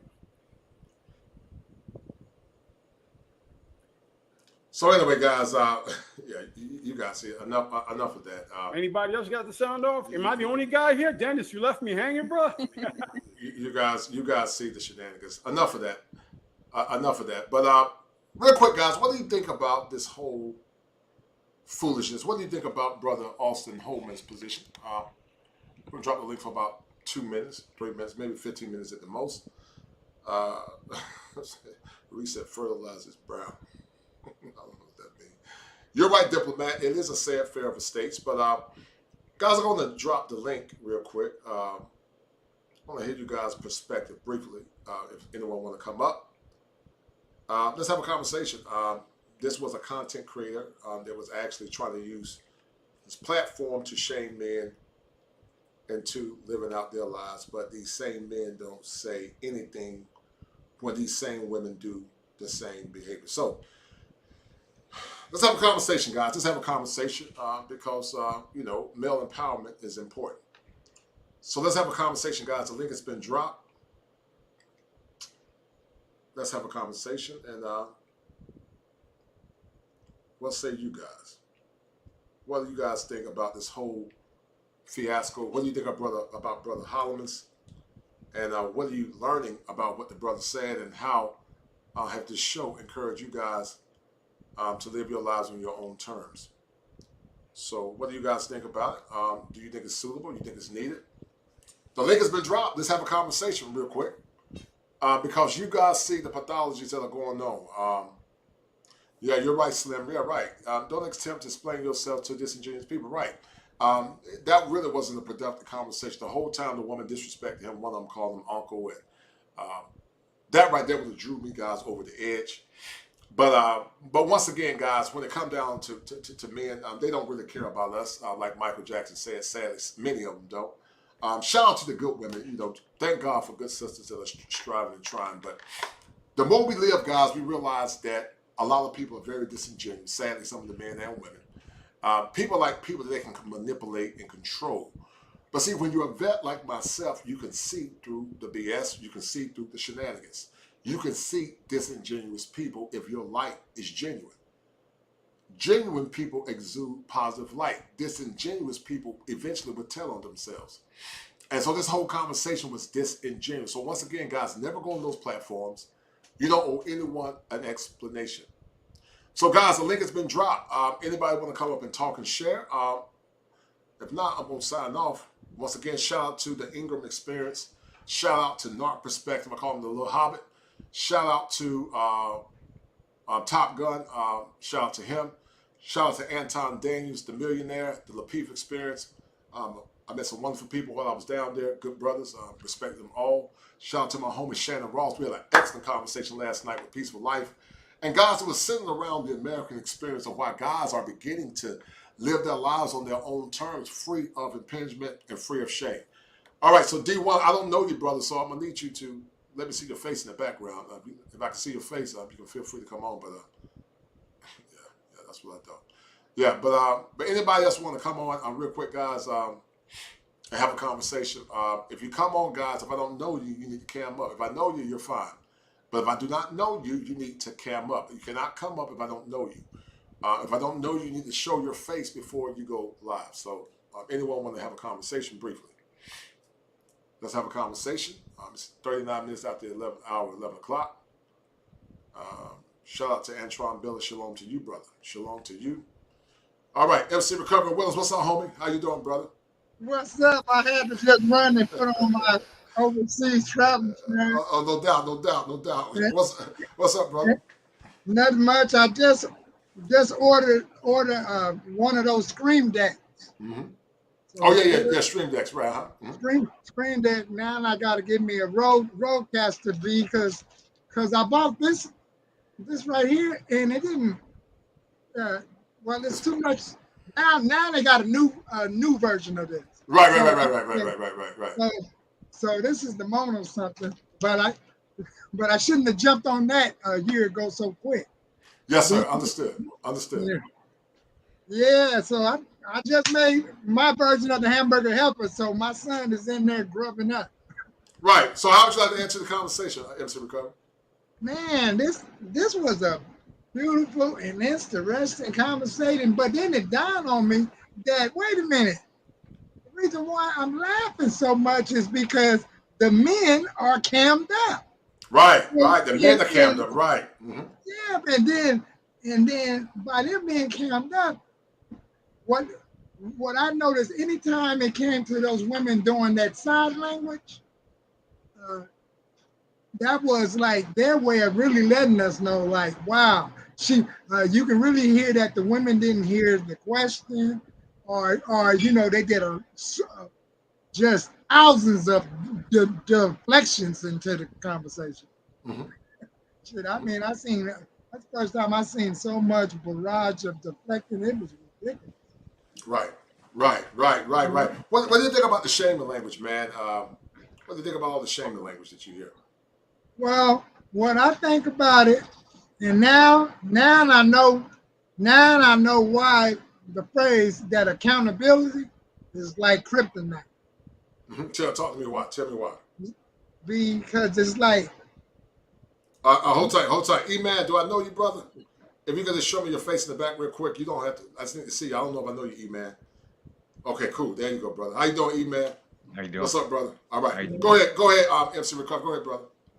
Yeah, it was like, you know, the accountability and the deflecting. It is a defense mechanism. Shit, it's sort of like, do you know, like I just seen somebody that have cats, like a person that raised cats, like it's the defense mechanism to cover up the bullshit over with the cat litter. Right. Yep, it's like they're using it to make themselves look good, feel good, and smell good. So, but in all actuality, it is never showing no logical ways to the conversation. It's always like the worst part I hate is every time we say our point of view on something, the shaming name is like, and us too. We get it back just as bad from the authorities and police too. No, you don't. Because usually when it's domestic disputes, the man is in cuffs. So you know, or it's like the police would say, well, can you go somewhere? Can you walk somewhere and give her some space? So it's always one-sided. Yeah, it is always one-sided, man. What did you get from the young man, Auston Holleman? And what did you get from him? And what he was saying? What did you get from him? Auston Holleman, shit. I wasn't keeping. I don't know which one is Auston Holleman. He was on earlier. I don't know if you heard what he was saying. Homeboy was saying. Homeboy broke it off. No doubt. Yeah, because I was watching you right then. So when he went off, I started cooking. Okay, gotcha. Yeah, youngster remind me. He did what me and my friends used to think about doing.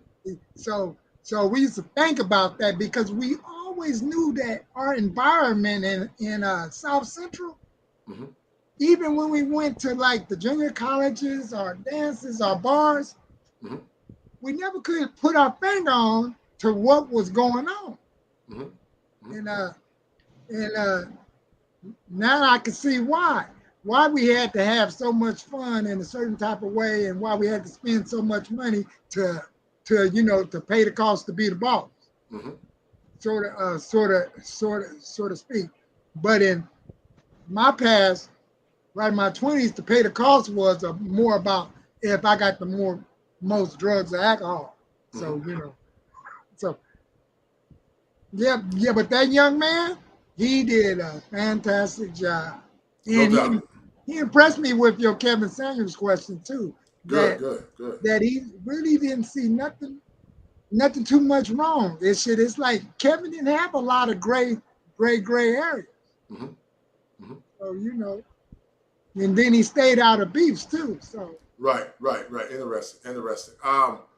E-Man, how you doing, brother? I would like to answer the conversation about this whole is dating dead in America, and the level of disrespect that you see exhibiting by a lot of these modern women. How would you like to answer the conversation? Yes. First off, I want to say, Culture Cognition, great show. Love your show. I appreciate it, brother. Thank you, extend it to other friends as well. Thank you, sir. It's great commentary. Good to be here. I'll say this. I turned 38 years old this year. I'm from Minneapolis. Yes, sir.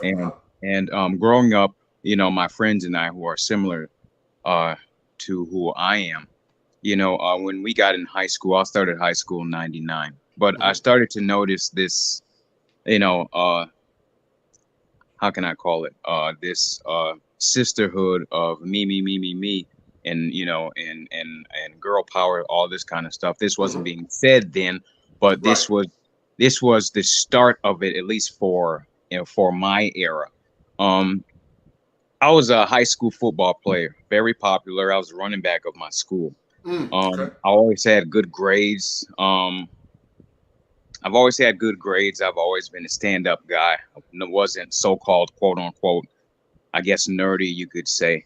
And I noticed it back then with black females. All this person's lame. All this person's a square. And they go about using those objectives on black men, and it doesn't even correlate with the guy.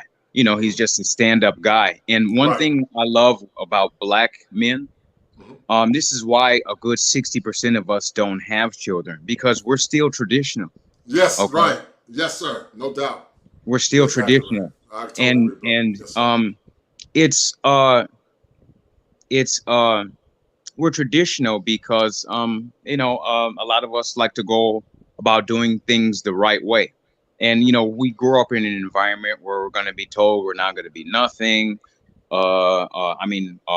White society will attack us. Our own black women will attack us. And it's just so funny to hear some of these ladies say, "Oh, how can y'all talk about like us like this? How can y'all do that to us?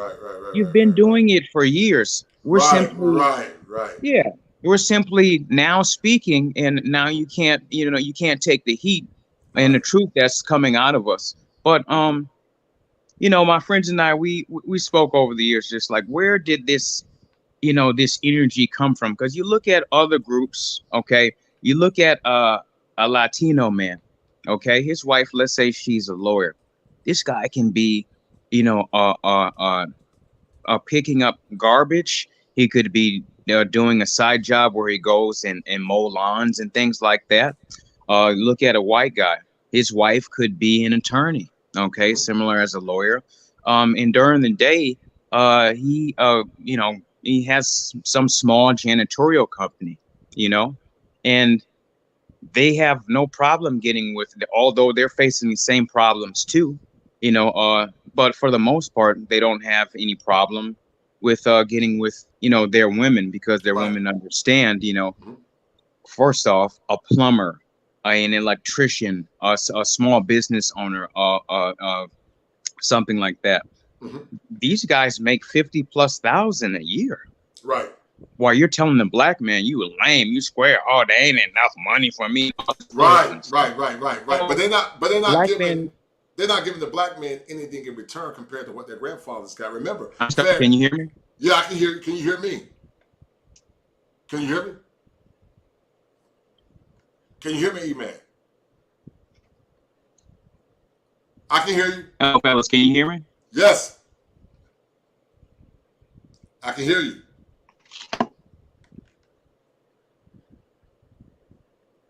We can hear you, brother.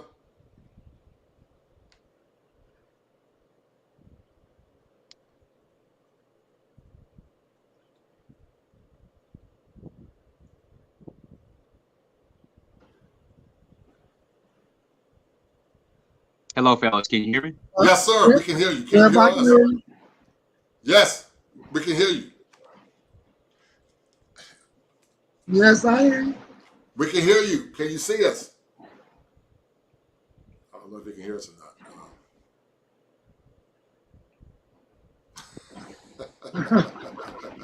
Melquan said, E-Man was taken by aliens, man. E-Man, drop back down, man. I can hear you, though.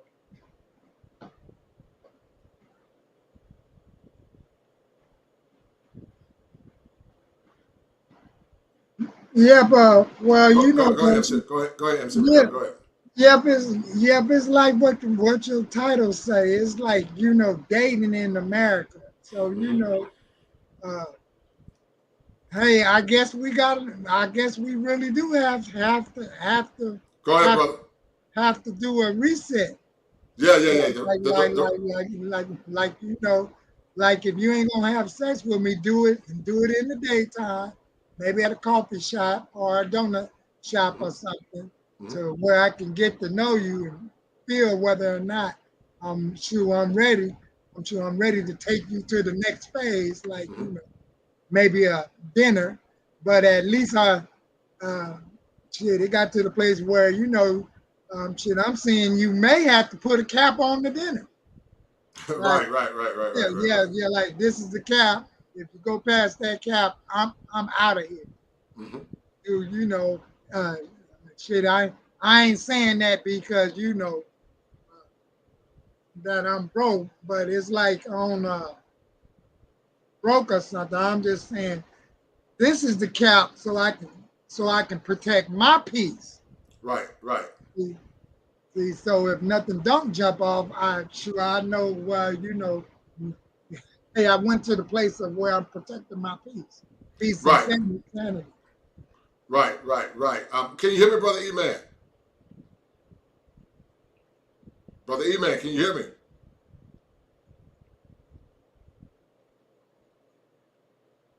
I don't know. I don't know if you can hear me or not. Yeah. I don't think you can hear me.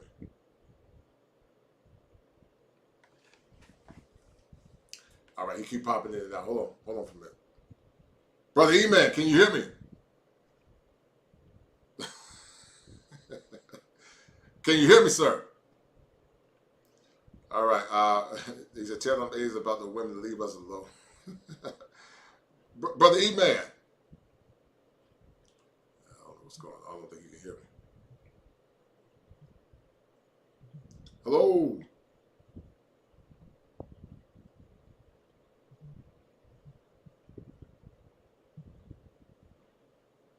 Hello.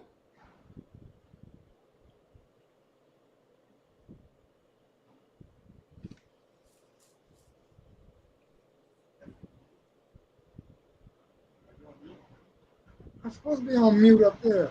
Cut off that light. I don't know if he saw my stream. Yeah. Funny for some reason. Okay, Yeah, no problem. maybe somebody new. All right. He said stream is acting funny. Try again, Brother E-Man. Try again. If not, we're going to sign off in a minute. You got anything else to say, Brother MC Recover? I'm about to go to bed, man. I got back from Atlanta. All right. But I wanted to do this stream with Brother Holleman. Excellent stream, man. I enjoyed the young man. All right. But E-Man, try again, man, because I want to finish the conversation. I'm going to drop you off and try again. All right. And he says my stream's acting funny. Anyway, all right. I'm trying to make some plans, but you know the sad part about it, that I have a 14-year-old son, and then instead of getting me a passport, I gotta get him one because he coming up on 18. Right. I just want him to be prepared, and I basically want him and his cousin to be prepared and to let them know that you know it's a plethora of options, like you said. So, hey, it's a plethora of options. If it's not working here, keep your mind elsewhere. Take up another language too. Right, I totally agree, man. Yeah, that'll be awesome. How soon are you to doing that, man? Huh? Well, my son is going on 15. He's going into the 10th grade, and he have a Spanish right on his class thing. So you know he's 10th grader, so he might as well learn some Spanish. Yeah, I totally agree. Well, listen. Or something. I'm gonna sign off, man. I appreciate you signing on for me tonight, Brother MC Recover. Well, thank you, brother. Much love and blessing to you and your son. Always protect my passport shirt. No doubt. Always protect your son and his interests. Always protect your son and his interests, man. And I appreciate you guys tuning in. Guys, I'm about to sign off. I gotta get me some rest. Flew back in from Atlanta. I'm tired. But guys, we're gonna be coming back soon with some more good content, man. And we'll be signing on. Do you use the Scream Deck? No, I don't. Do you use a Rodecaster? Or I think I got similar to it. Yes, sir. All right. But I don't use Stream Deck. I don't have that. No, sir. All right. But guys, we're about to sign off, guys. I will see you guys soon. Thank you, MC Recovery Wellness, man. Okay? Okay. All right, brother. All right. Be well, guys. All right.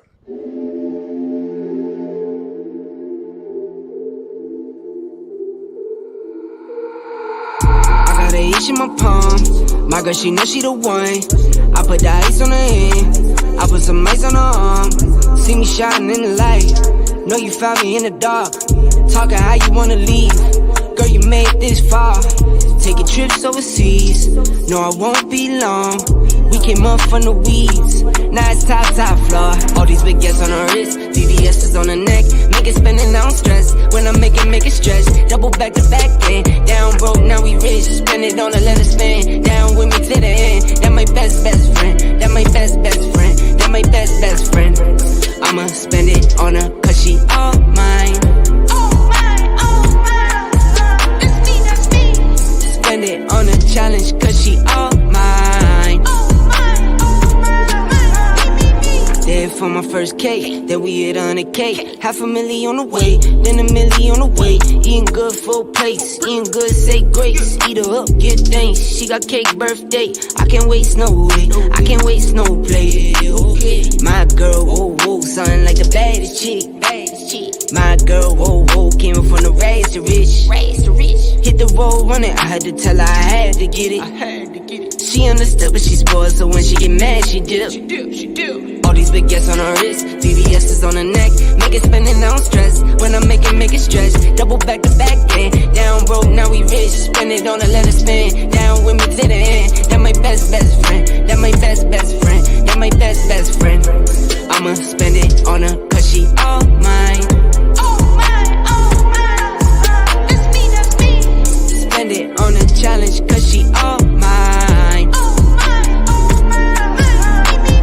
All these big gets on her wrist, VVS is on her neck. Make it spin and I don't stress. When I make it stretch. Double back to back end. Down broke, now we rich. Spend it on her, let her spin. Down with me to the end. That my best friend. That my best friend. That my best friend. I'ma spend it on her, cause she all mine. All these big gets on her wrist, VVS is on her neck. Make it spin and I don't stress. Spend it on a challenge, cause she all mine. That my best friend. That my best friend. That my best friend.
4 in the morning, you got me up, all cause you need to talk. To 4 in the evening, wanna break up, say that you've had enough.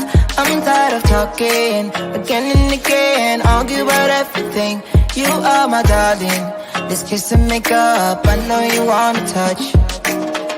You call me every night, call me every day, I just wanna get you alone now. Trust me when I say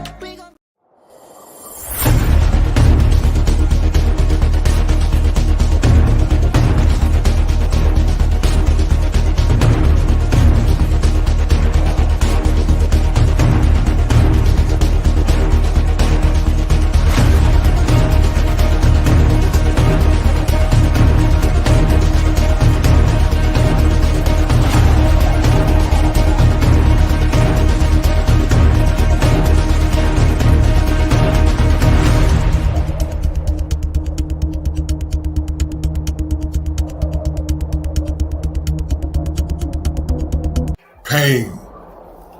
I've been there. Locked up inside my head. Broken from fear, illusions, disappointment, and hopelessness. Who heard me in my silence, where being a man means nothing? Despair. I've been there too. Desperately seeking answers for the questions associated with manhood. Hills and valleys, too bleak to compare. Stress. Suffering in a utility silo. No comfort, no security. No freedom, no justice. Just do it for others. Challenges. Who will help me break the challenges? Lost in the vortex of darkness, hopelessness, fear, and abandonment. I've been there too. I've been there too.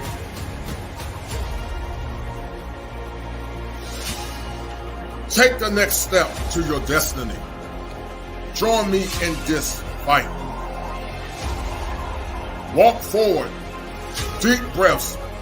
Head held high, men. Come join me, men, in the winds of time.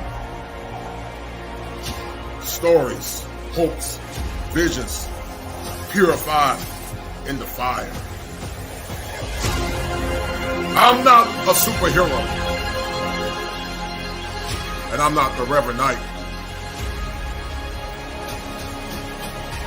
I'm here to help you. Join me, men, in this fight.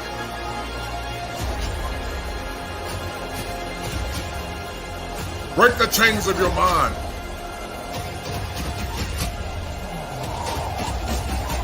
Let's do it now. For now is all we have.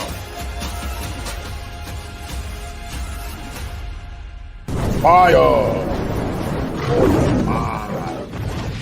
The Kosher Clinician.